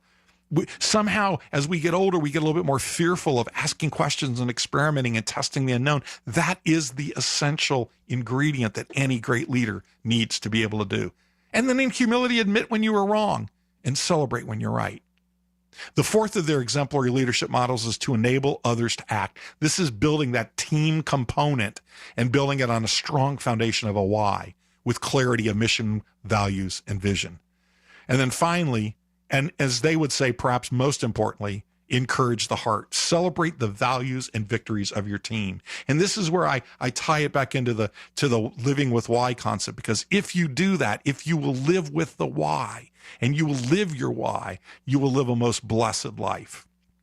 Now, Collins in his book, Good to Great, actually decided that they needed to do one for nonprofits, churches, and what they call the social sector. And what they decided was when they did their research, they thought they were going to end up in a different results. And in fact, they didn't, with a few notable exceptions.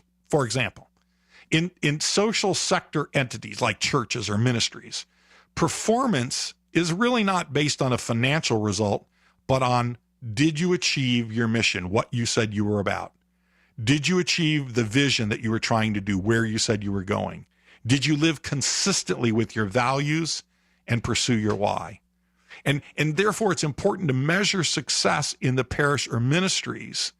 But when we look at it, we tend too much to obsess on the financial side, but it's not about how much you raised, it's about what did you do with that? In other words, what was the return on the stewardship donations invested in? How many lives did we change? How many young people trajectory did we change? How many people in our community did we help? How many people did we bring closer to Christ? I don't care what the dollars are. If you've done nothing to bring people closer to Christ, then maybe you're just not the most effective church you can be. And finally, they talk about brand reputation, which is critical in churches and other nonprofit organizations. So I always ask parishes, what is their brand? And the best way I know how to test that is to ask the very difficult question. If your parish ceased to exist, would anyone in your community ever notice? Other than maybe they'd miss your food festival. Are you making an impact enough in your community that if for whatever reason your church wasn't there, the people in the community would say, oh no, how can we not have Saint such and such or this blessed church? That's how we know we've made a difference. Now, how we go about doing that, there's actually some tactics. And this comes from ancient Greek philosophy, and probably every ancient culture has their own philosophical foundation that says the same thing. The importance of knowing thyself and knowing others.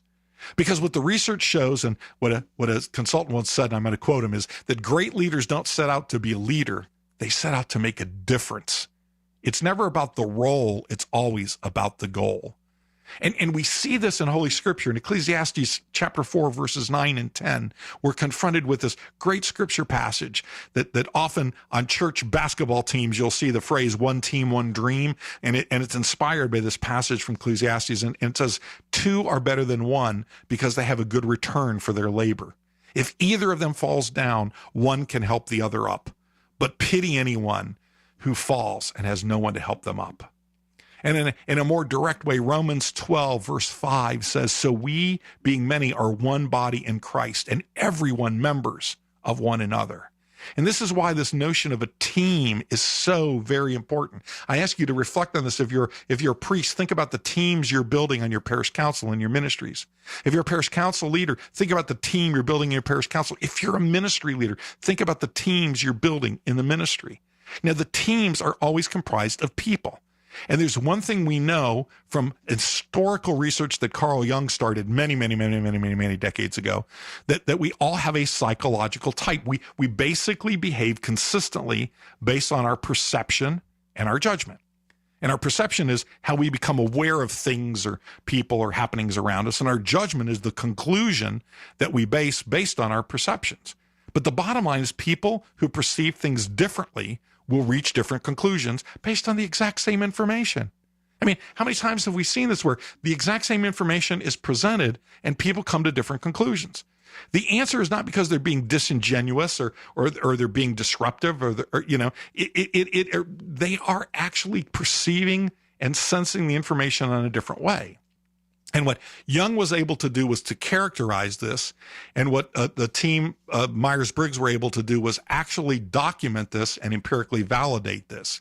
And I'm a big fan of using the Myers-Briggs tool. There's plenty of other ones out there, so I'm not selling anything at this stage of my life, but this is one that I found to be very, very effective and very predictive because it gives you an idea of how we are different, how we see things similarly, how we see things differently.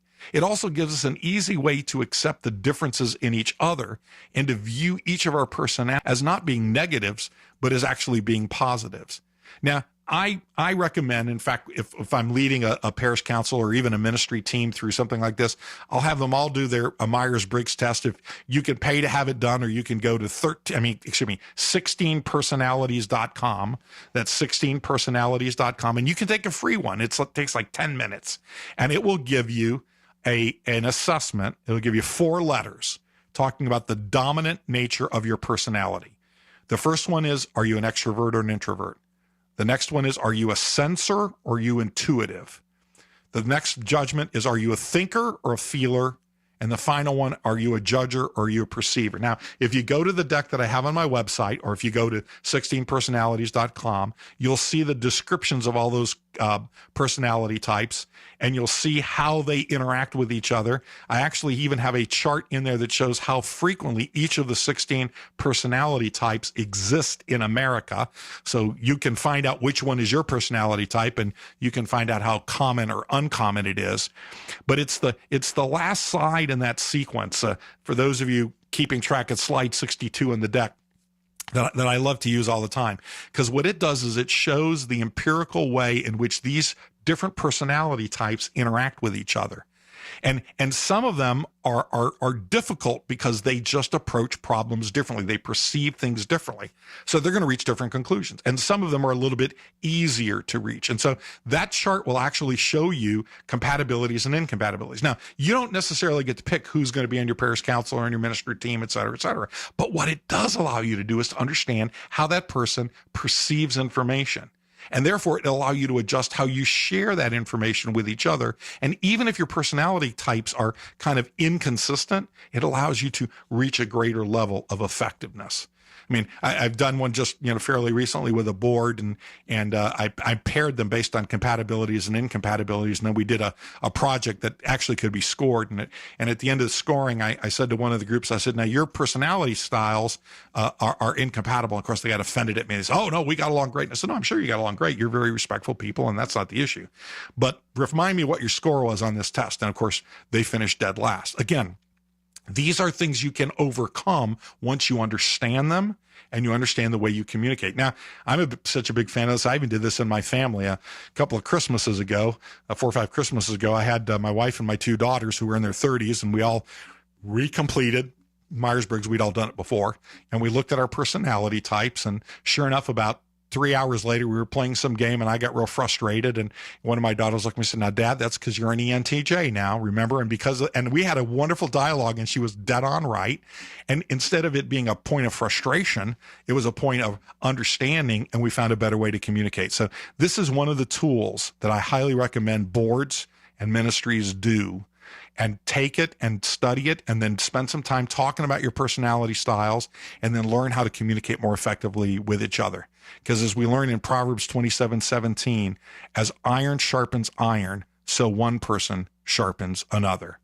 And this is really what we're called to do, is figure out how we can do this.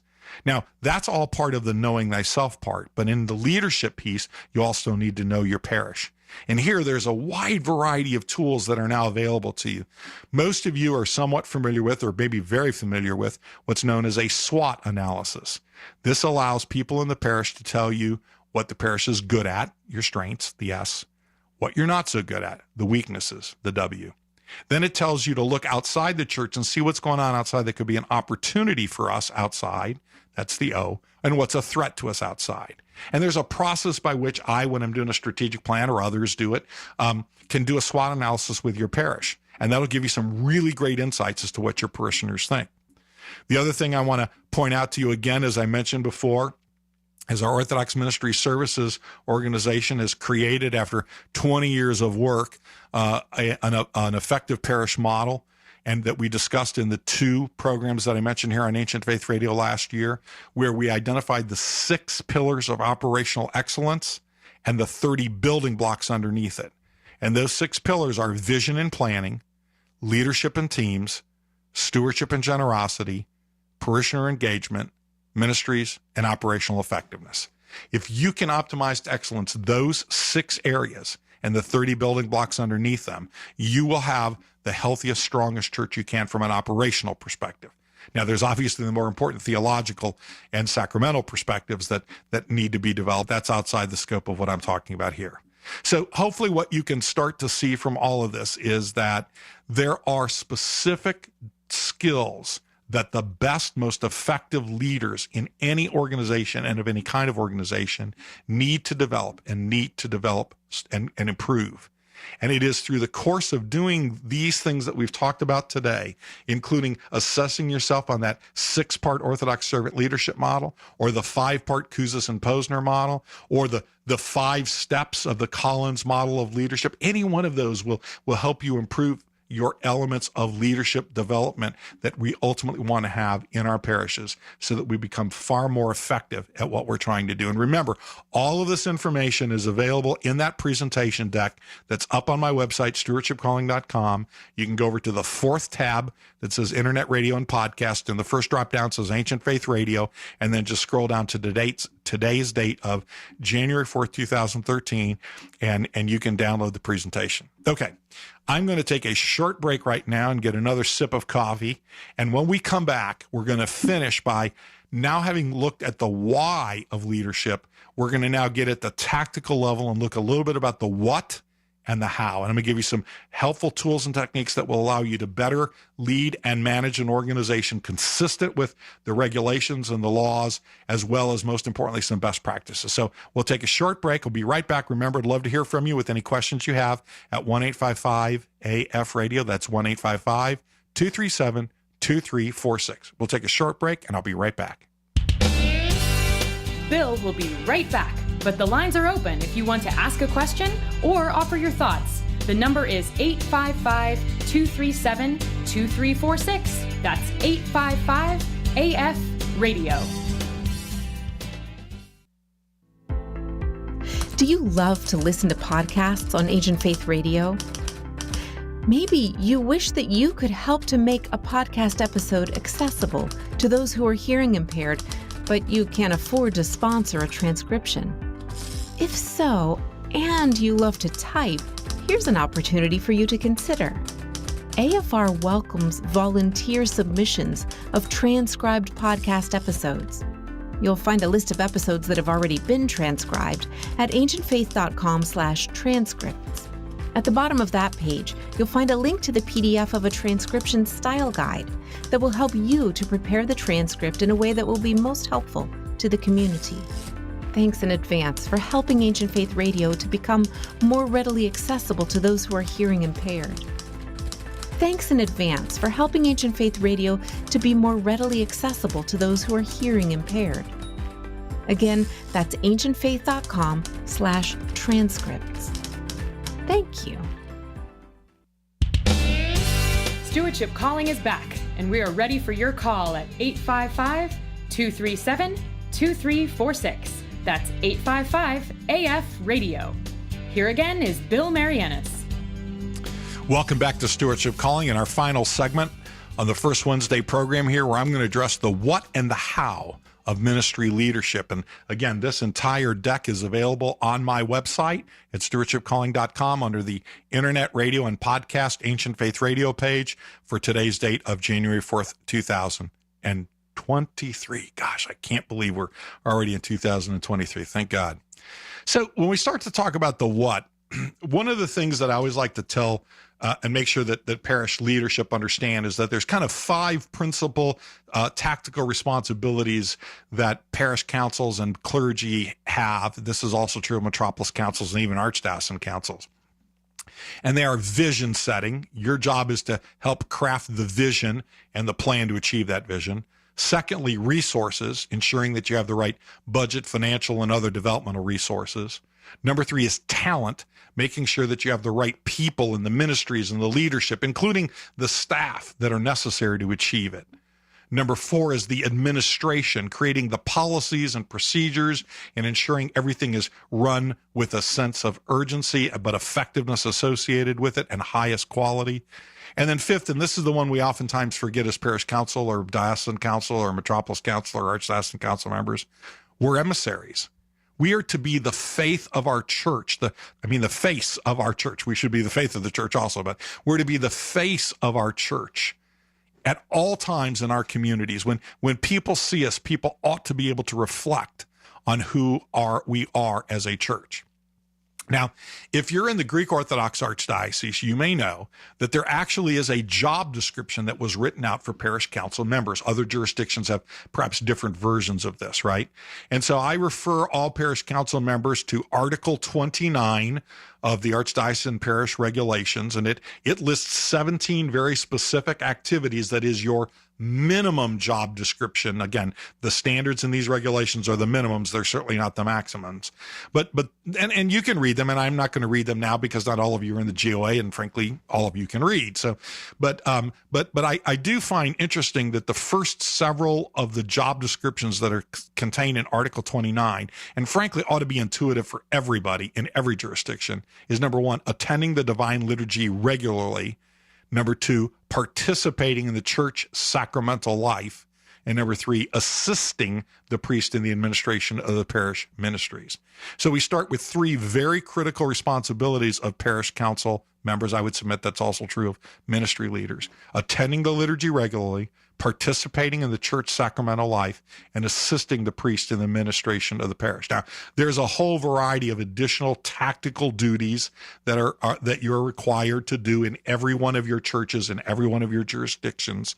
And the point of this is not to go over them now, but the point of this is to say that the parish council should, at the beginning, go over those duties with some degree of clarity and particularity and detail at their very first meeting, to remind everyone every year of the job description that they have. Now, in the GOA regulations, and I think there's a different version of this and a few others, there are actually a few other parish administration provisions found in other places. In the GOA regulations, that's the Greek Orthodox Archdiocese, they're found in Articles 30 and Article 35. And there they make the point that the priest is the head of the parish and guides and oversees the parish, but the priest and the parish council, the church board, are responsible for the life and activities of the parish, right? The syndiakonia, the shared ministry. And they're responsible both to their hierarch, they're responsible to their Lord, and ultimately, they are also responsible to the faithful. That's who put us in these positions. And so we have very specific responsibilities, but the point that these regulations are making clear is that we have a duty to serve those around us. And I can't stress enough for every parish council to spend some time looking at those duties that are called out in whatever the governing document is of your church or your jurisdiction. But there's a second set of governing documents that are oftentimes forgotten. Every parish, pretty much, I think, is incorporated under the state laws of the state in which it resides. And under those state laws, in addition to having either a charter or articles of incorporation that may have a few requirements, you are required to have a set of bylaws like any other corporation is. Those bylaws are the rules, again, minimum rules that define your legal organization and your duties. And those bylaws should also be shared with every member of the parish council or metropolis council or archdiocesan council at the beginning of the year. And you should go through those bylaws together as a group so that you understand both the responsibilities you have under the regulations of your jurisdiction and your church, and also the duties that you have as a member of the corporation that is your parish in your articles of incorporation and bylaws. But as it turns out, the law doesn't end there. So now you'll forgive me, an old habit of 40 years as a recovering lawyer, right? is there are 3 duties that the law imposes on all board members of all organizations. Doesn't matter whether it's a church, a nonprofit, or a for-profit enterprise. You have these 3 duties that are imposed upon you by the law. They're referred to as the duty of care, the duty of loyalty, and the duty of obedience. Now, if this were law school, there are whole semesters taught on each of these, and I'm going to try to summarize it in a few slides in a few minutes. With regard to the legal duty of care, you are called by the law now to exercise responsibilities in good faith and with diligent attention, care, and skill. That requires your active participation in all of the parish council and committee meetings. It requires you to understand the business of the parish and how it operates.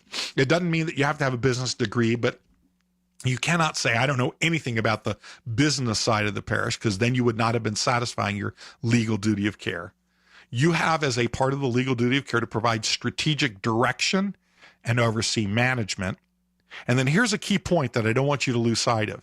You have the legal duty to use your own judgment in decision-making on behalf of the parish, which means you are to ask questions and secure facts. This is where it's hard. You see the momentum, you feel the momentum. There's a group that have been working on something, and you don't want to be that obstreperous one that asks those difficult questions. You just want to go along and get along. That's not what the duty of care calls. That's not what your Lord called you to do. That's why he gave you those gifts, talents, and abilities for you to be able to use those. And if you have a question, ask it. I'm always amazed at the number of times that people ask a question and others in the room will say, I have the same question, to which I want to scratch my head and say, well, why didn't you ask it, right? But that is part of your legal duty of care. And finally, among many more, I'm just trying to give you some of the big ones, the legal duty of care also requires you to seek independent professional advice when needed. Now, this frequently comes up in churches when you're buying and selling property or other major assets or engaging in material contracts. Don't do that without getting the necessary professional advice. This is not me just soliciting work on behalf of lawyers. Hopefully there are people in your community with requisite skill sets that will volunteer. But if there aren't, your duty of care will only be satisfied if you've gotten the professional expertise in those instances when you need it. The second duty we frequently talk about is the duty of loyalty. And this requires you to always act in the best interests of the parish and never for your personal benefit or gain. Now, one of the ways we do this is by having strong conflict of interest statements that are signed at the beginning of the year by each parish council member. Even in the Archdiocesan Council, in which I've been blessed to serve for years in the GOA, every year we have a conflict of interest statement where we have to acknowledge that we understand the rules regarding the conflicts of interest. And if we have any, we have to disclose them. And that should be done also at the parish level as well as your diocese level. In those cases where there's a major procurement, something of significance, you have an obligation in your duty of loyalty to get multiple bids so that you know you're getting a good deal for the parish. And you should make all decisions objectively, and you should not participate when your objectivity is impaired. If there's any reason why you cannot be objective about the decision, maybe it involves a family member, maybe it involves somebody, an organization you're associated with, for whatever reason, you must recuse yourself from that conversation and from that decision. That doesn't mean anything wrong. In fact, it's the right thing to do. Step aside and allow that decision to be made by others and not you. And then finally, it's critically important to respect the confidentiality of the personnel and parish matters that need to be confidential. Now, you've often heard me talk about the importance of transparency, accountability, and integrity. We have an obligation to share with all of our parishioners all of our financial information and everything and all the things that we're doing. But there will be from time to time some things, usually personnel matters is the easiest example. Individual levels of giving is another one, where there's an obligation of confidentiality, where we don't have that duty to share it. And in that case, you must respect the confidentiality. So acting in the best interest of the parish, consistent with good conflict of interest policies, obtaining multiple bids, and making sure that all decisions are made objectively, and then respecting confidentiality are all parts of the duty of loyalty. Finally, the law imposes a duty of obedience. This requires you to basically understand all of the applicable rules, policies, laws, regulations that govern your church, your ministry, whatever, and to carry out everything in accordance with those rules. So you are not forgiven from violating the legal duty of obedience if you take an action inconsistent with your bylaws or the regulations of your jurisdiction, that is a violation of your legal duty. You have that obligation as a leader to know what they are and to take those actions that are consistent and only consistent with your powers and duties. And of course, I would include in that making sure that all your decisions are made consistent with your why and your values, and of course, in compliance with all federal laws, state laws, local laws. An easy shortcut for these three duties is the duty to provide foresight, oversight, and insight. In other words, the way I describe it is to kind of sit in the crow's nest, scanning the horizon for storms or rainbows to explore. And one of the other critical elements of every board that you will serve on, is what we call the 3 Ds. Some of you have heard this. The first D is donate. The second D is develop. The third D is do and deliver, right? So we are called to be good stewards, to donate the funds or other resources that are necessary to achieve the vision of the parish. We're called to develop those. In other words, help raise the funds and resources from others to achieve our vision.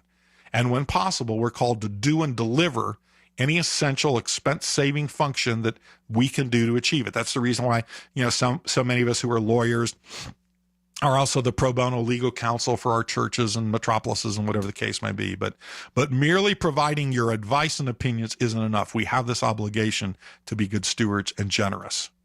Now, as we start to shift into the last segment of the how, there's a couple of things that I want to kind of plan out there as just best practices for you to consider to improve the operational effectiveness of your parish or your ministry.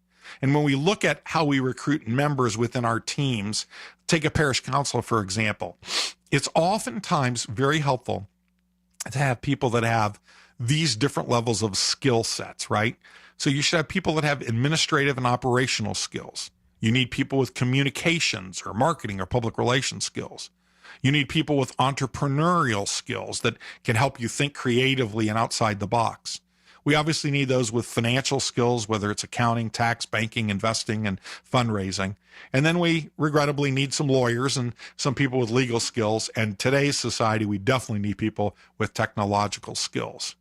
And as we look at the committees of a parish council, if you do what I'm going to suggest you do with regard to creating a council of ministries, your parish council committees can be few. You need an executive committee of your senior officers. Somebody ought to be in charge of the vision and strategic planning committee. Obviously, you'll have a development and finance and accounting committee that generally your treasurer is the chair of. You should have a marketing, communications, and public relations committee that's always looking on the how do we communicate more effectively. And then finally, you'll need a nominations committee to actually start to build that bench of successors so that we don't confront what I regrettably all too often confront in a parish council in an Orthodox church where the same person has been on the council for 10 years or 20 years. That's not a sign of success, my brothers and sisters. That's honestly a sign of failure that we have failed to create a bench of successors. Now, if you have any question about these materials that I'm going through rather rapidly, again, they are all spelled out and contained in that PowerPoint deck that is available to you for free on my website under the Internet Radio and Podcast tab, Ancient Faith Radio page, and you scroll down to today's date of January 4th, 2023. But when we talk about some of the best practices of parishes and ministries, we really talk about things like creating what we call in the legal business, a corporate delegation of authorities. It's a written document that says who has what authority to take action on their own, or who can only take action with this person or that person, or when two people decide or two people sign. So a corporate delegation of authorities makes it clear. A typical example of this will be a decision involving an expenditure of under $1,000 may only require so-and-so signature. An expenditure between $1,000 and $5,000 may require these two people. Maybe it's an expenditure over $5,000 or $10,000 requires the committee or the board or the council as a whole to do it. But you need to set all of those kind of parameters out there so that you don't have people taking actions without the appropriate authorities and approvals. The next thing, of course, is always to consider best financial practices. Some are obvious, like having two signatories on all checks and things of that nature. Separation of authorities. You never have the same person count the money and deposit the money. There should always be board financial oversight. You should be using financial dashboards and audits to help you kind of look at it and manage it and make sure things are being done in an appropriate financial manner. The third big bucket of activities in best practices, and this is a really important one in today's litigious society, is buying full insurance coverages. Now, this is one of those areas, my brothers and sisters, where you need professional advice. There's no value in you trying to do this alone. This is where you get somebody who's an experienced insurance professional to assist you in this regard. What are some of the policies you should consider as a parish council? Well, you should have a directors and officers policy that protects you from liability should someone sue you, other than in those cases when, frankly, you are liable. You need health insurance for those people that are employees. You should always have youth protection insurance. Regrettably, in today's society, there are certainly those circumstances where we need to have insurance coverages lest someone do something inappropriate. Obviously, you'll have general liability coverage for people that slip and fall on your premises, and especially if you're having any kind of festivals or activities, you should consider special events riders that sit on top of your general liability policy. It's additional insurance to cover accidents and injuries and things of that nature when people come onto your premises, either as a result of a festival or a hall rental or something of that nature. You should have financial integrity insurance. God forbid somebody in your financial circle does something inappropriate with the financial resources of the parish. In addition to perhaps pursuing them, you want to make sure that you have an insurance policy that protects you. And regrettably, all too often, that's something that parishes have had to call upon. And then finally, something that I kind of recommend, I'm not an insurance guy, and so I'm not somebody you should take insurance advice from, but I highly recommend that everybody get a personal insurance umbrella policy. Those usually sit on top of whatever your house policy is or your renter's policy, and they're fairly cheap, but they protect you individually should you get sued as a result of something that happened at the church or in the corporation. Some of the other best practices, of course, are to share your bylaws and make sure that your bylaws have indemnification provisions of parish council members.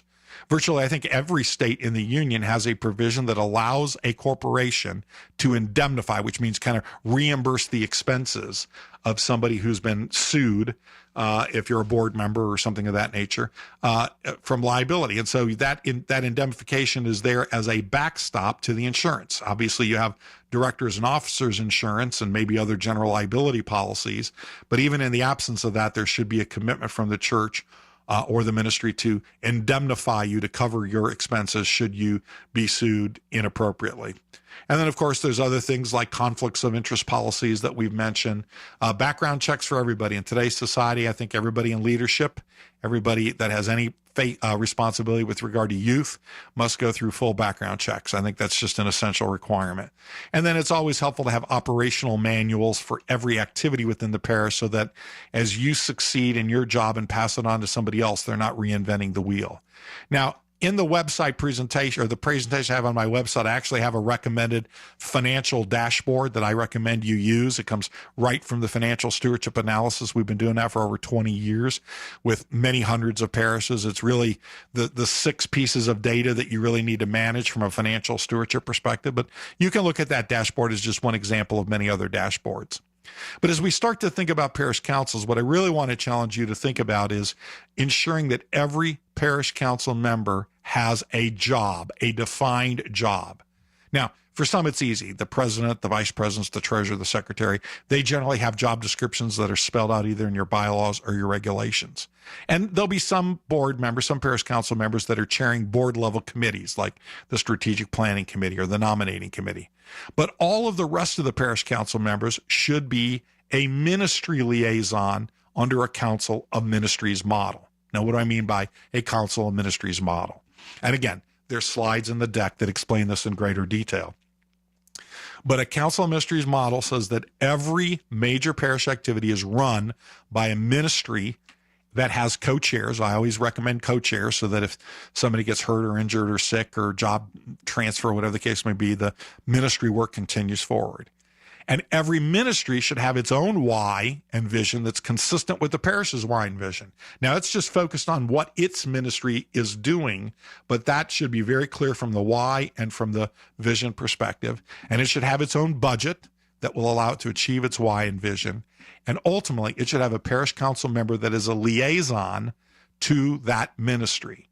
And The council of ministry consists of the co-leaders of every one of the ministries, and they should meet together. All the ministry co-leaders should meet together with the parish council at least quarterly to share activities, ideas, best practices, what they're working on, areas for synergy, areas of need, and things of that nature. Now, notice what happens if every parish council member has a liaison role with one of the ministries. What that allows them to do is make the parish council meetings much more effective. Because now, rather than those who aren't officers just sitting there like bumps on a log waiting for something to come up for a vote, they actually have a speaking part to play as they share with the rest of the parish council the highlights of what's happened in that ministry, maybe from the last time that they reported. But note very clearly that what we're not saying here is that the parish council liaison is there to micromanage the day-to-day parish and ministries activities. That is not their role. They are merely there as a reporting liaison to the parish council as a whole. This is one of those times when I like Steve Jobs' quote when he says, it doesn't make sense to hire smart people and then tell them what to do. We hire smart people so they can tell us what to do. And that's really the role that I want, parish council members to think about is if you've got good parish ministry leaders, then support them and find ways to encourage them and report on the great progress they're making to the parish council, but don't try to micromanage them. And it's essential that we have these open communications and that we share with each other what's going on. As Pastor Andy Stanley as famously says, leaders who don't listen will eventually be surrounded by people who have nothing to say. In other words, if we stop listening as leaders, if we send the signal that we're not going to be paying attention, people will just stop talking to us. Doesn't mean they agree with everything we do. In fact, they probably don't agree with everything we do. The sin is we don't know because we've sent the signal that we're not willing to listen. And as we start to talk about effective meetings, and it doesn't matter whether it's a parish council meeting, a general assembly meeting, a ministry meeting, there are some rules that I think need to be honored if you want to have the most effective meeting. And this is also, again, something that has been demonstrated and proven over and over again. So my first rule is always, always, always start on time.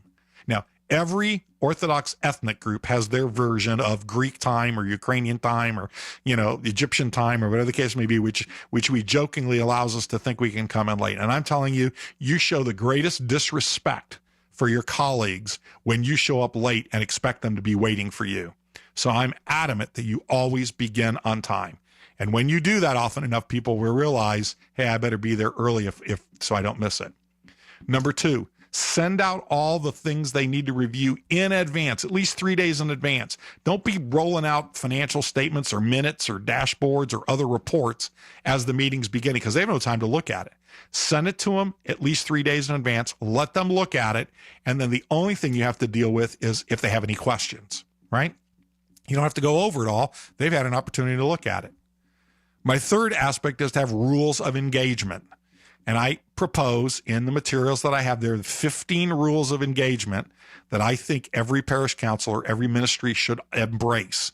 You can feel free to edit them any way you want to, but they're offered to you. What those rules of engagement do is they allow you to keep everybody on the same page as to how this ministry or this council is going to operate so that they know it in advance. And as you have your discussions, the fourth rule is to stay strategic and stop micromanaging. Again, this gets back into that differentiating role between a leader and a manager. At the ministry level, you're going to get very tactical because you're managing the execution of what that ministry is there to do.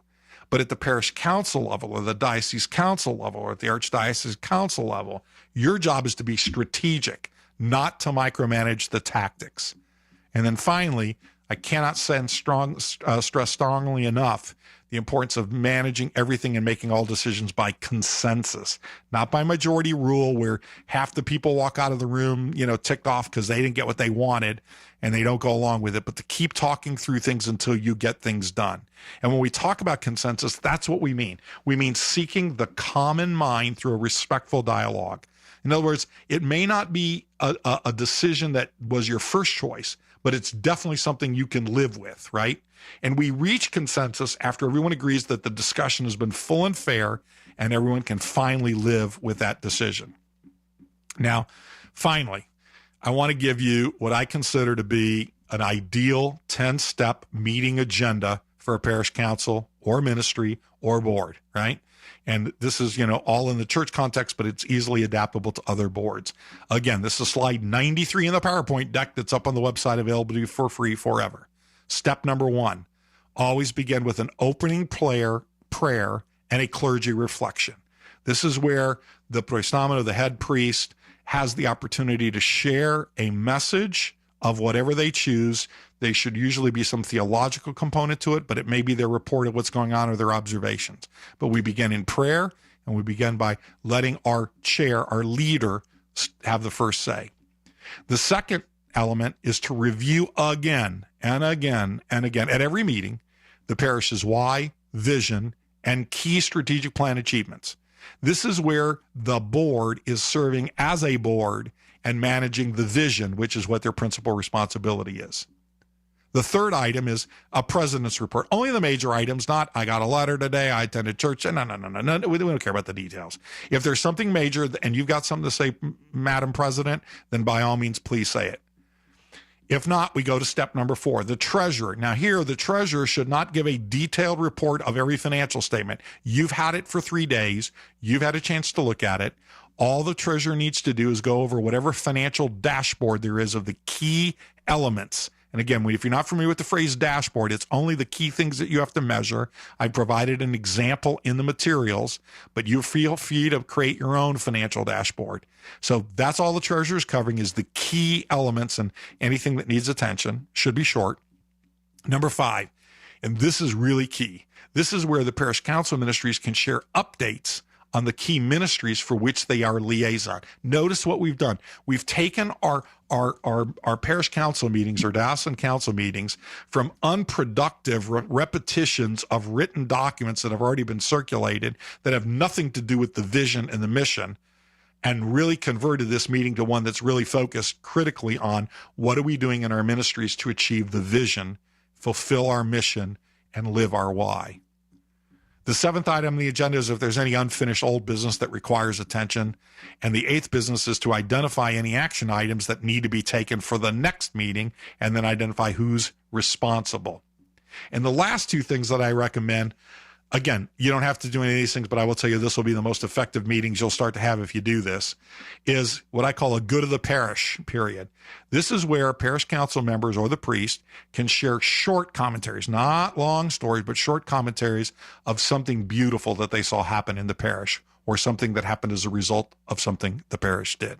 This is a chance to celebrate the success of bringing people closer to Christ and each other. And then the final act is obviously a closing prayer. And then I always recommend fellowship. I've found that councils that have fellowship with each other will also be much more effective, particularly if they've gone through an exercise like Myers-Briggs or something else where they understand each other's personality, characteristics, and styles.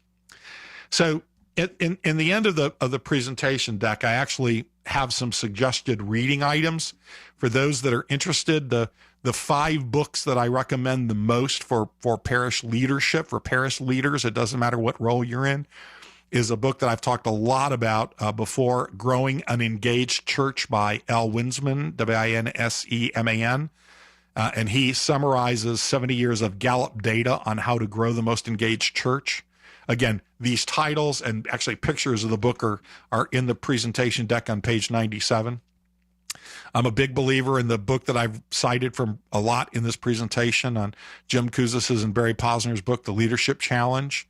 And of course, 2 books by Simon Sinek that I recommend, Start With Why, How Great Leaders Inspire Everyone to Take Action. And then a follow-on book that he wrote called Leaders Eat Last, that described the humility and service characteristics of great servant leaders. And then finally, for those leaders, and this is most clergy and most parish council leaders who are struggling with all of the many, many, many things coming at you, I recommend the Covey organization's book, The 4 Disciplines of Execution, which gives you the greatest way to kind of organize your work and organize your activities. I know this has been a lot of information in a very short period of time, but this is the kind of podcast that you can then go back and listen to, and it's all supported by the PowerPoint deck, and that's why I encourage you to download it and use it. It's up there for you for free. But I want to close with one kind of more infinite thought, because this is something that I think is really critical important as we go back from where I started you at 50,000 feet. I drop you down to 1 foot. Now I want to pull you back up to 50,000 feet to kind of end on this note. We are actually playing an infinite game, not a finite game. And unfortunately, we tend to think of ourselves all too often as playing a finite game. Let me define my terms and you'll understand what I'm talking about. A finite game is one where the players are known, the rules are fixed, the end point is clear, and it's easy to tell who's winning and who's losing. Think of football as an example. We know who the players are. There are set rules. We may not like them all, but there are set rules. There's an end point that's clear. There's a point in time in which we're going to look at that clock and it's going to have 3 zeros on it, right? And at the end, when we look at that clock and it has a 0 in the minutes and a 0 in the seconds, we'll be able to see the score of who was the winner and who was the loser. That's a finite game. That's football. That's chess. That's a lot of sporting activities. But our lives, our very lives, our very service to the church is not a finite game. It's an infinite game. What are the definitions of an infinite game? An infinite game is one where the rules can change. And lo and behold, we've seen rules change around us. I'm not talking about the timeless theology of orthodoxy, but I'm talking about the rules that are applied against our parishes and our ministries. The second element of an infinite game is that there's no defined endpoint. We may have a defined endpoint of our lives, but we hope and pray that the foundation that we've laid allows for the church and the ministry to continue beyond us. Players will come and go. We'll have people join our church and leave our church and move from our church and die at our church and be baptized at our church, and on and on and on it goes.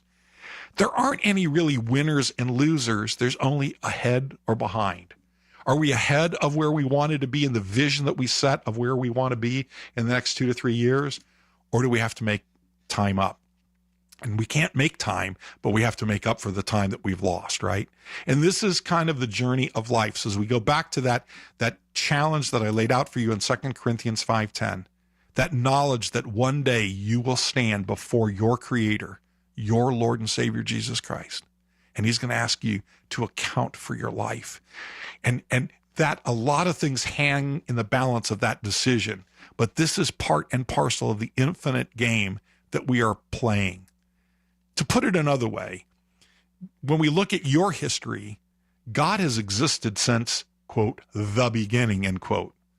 Our Orthodox Church has existed for centuries and centuries after Christ started it. Your respective archdiocese may have existed for 100 years or even longer. Some of our parishes have existed for many, many, many, many decades out there. But it's now talking about our lap. Prior leaders of your parish, of your ministry, of your organization got you to where you are. You're merely running the next lap. And in that effort of running the lap, however long that may be for you, we ask and pray that you run it well and that you bless God and future generations with the fruit of what you leave behind.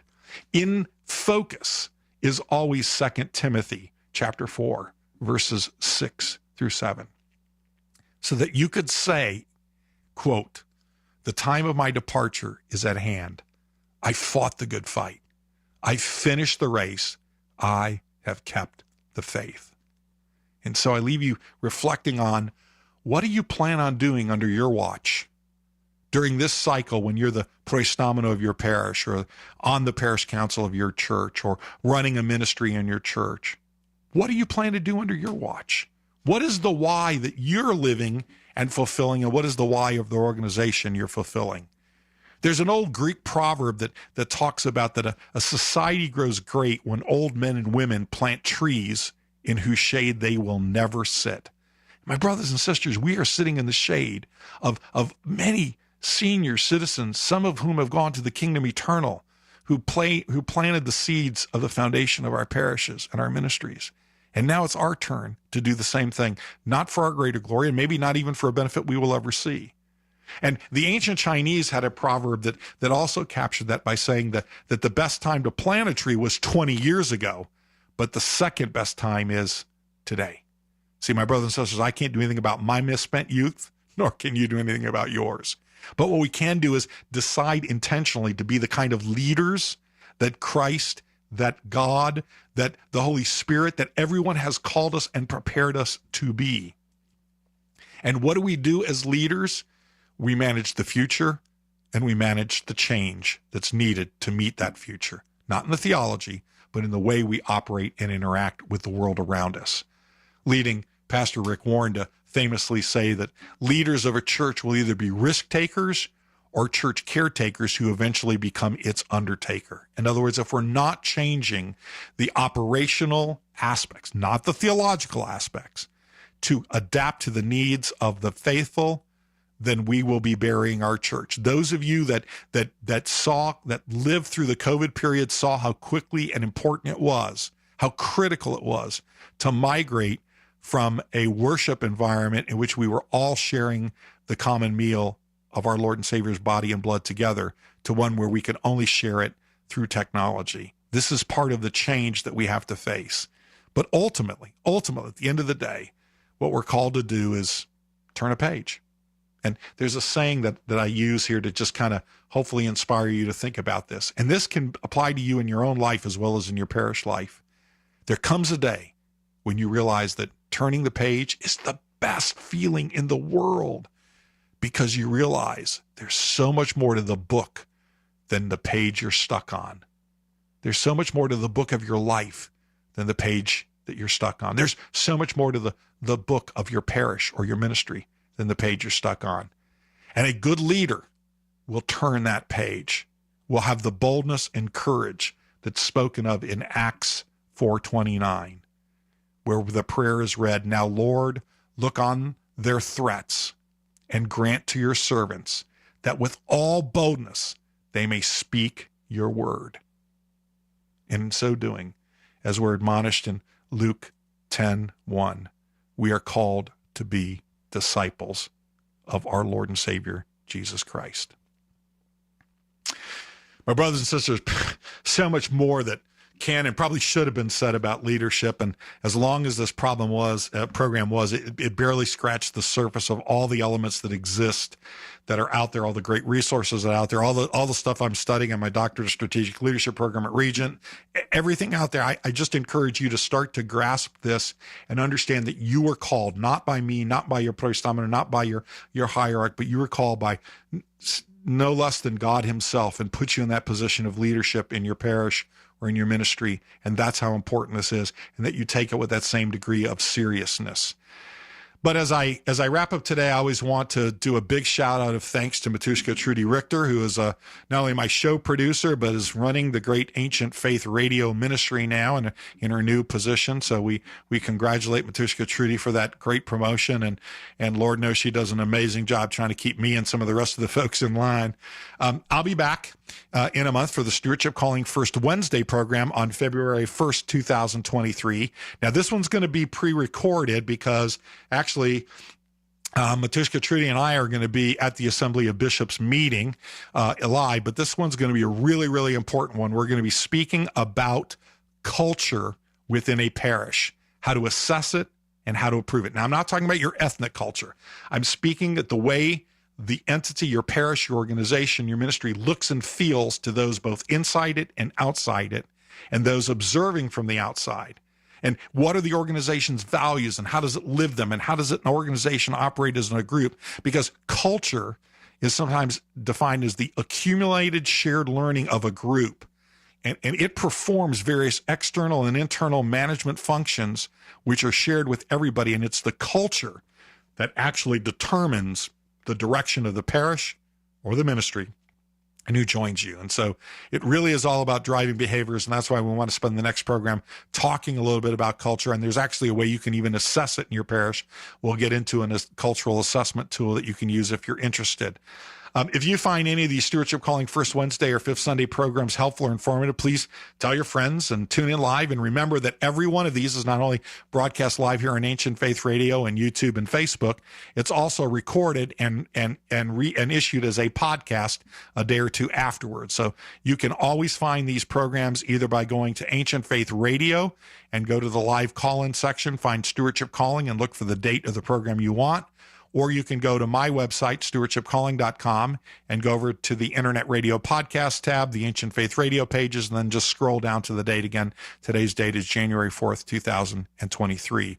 And I encourage you to feel free to check out any of the other always free resources at my website, stewardshipcalling.com. And if you have any questions or need any information or any further guidance, feel free to reach out to me at bill@stewardshipcalling.com. That's bill@stewardshipcalling.com.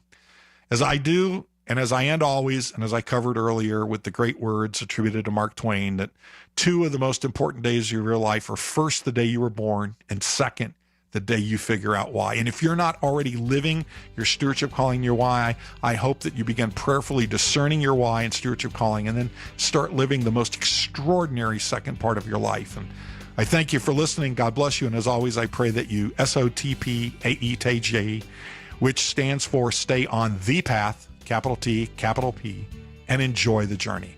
God bless and good night.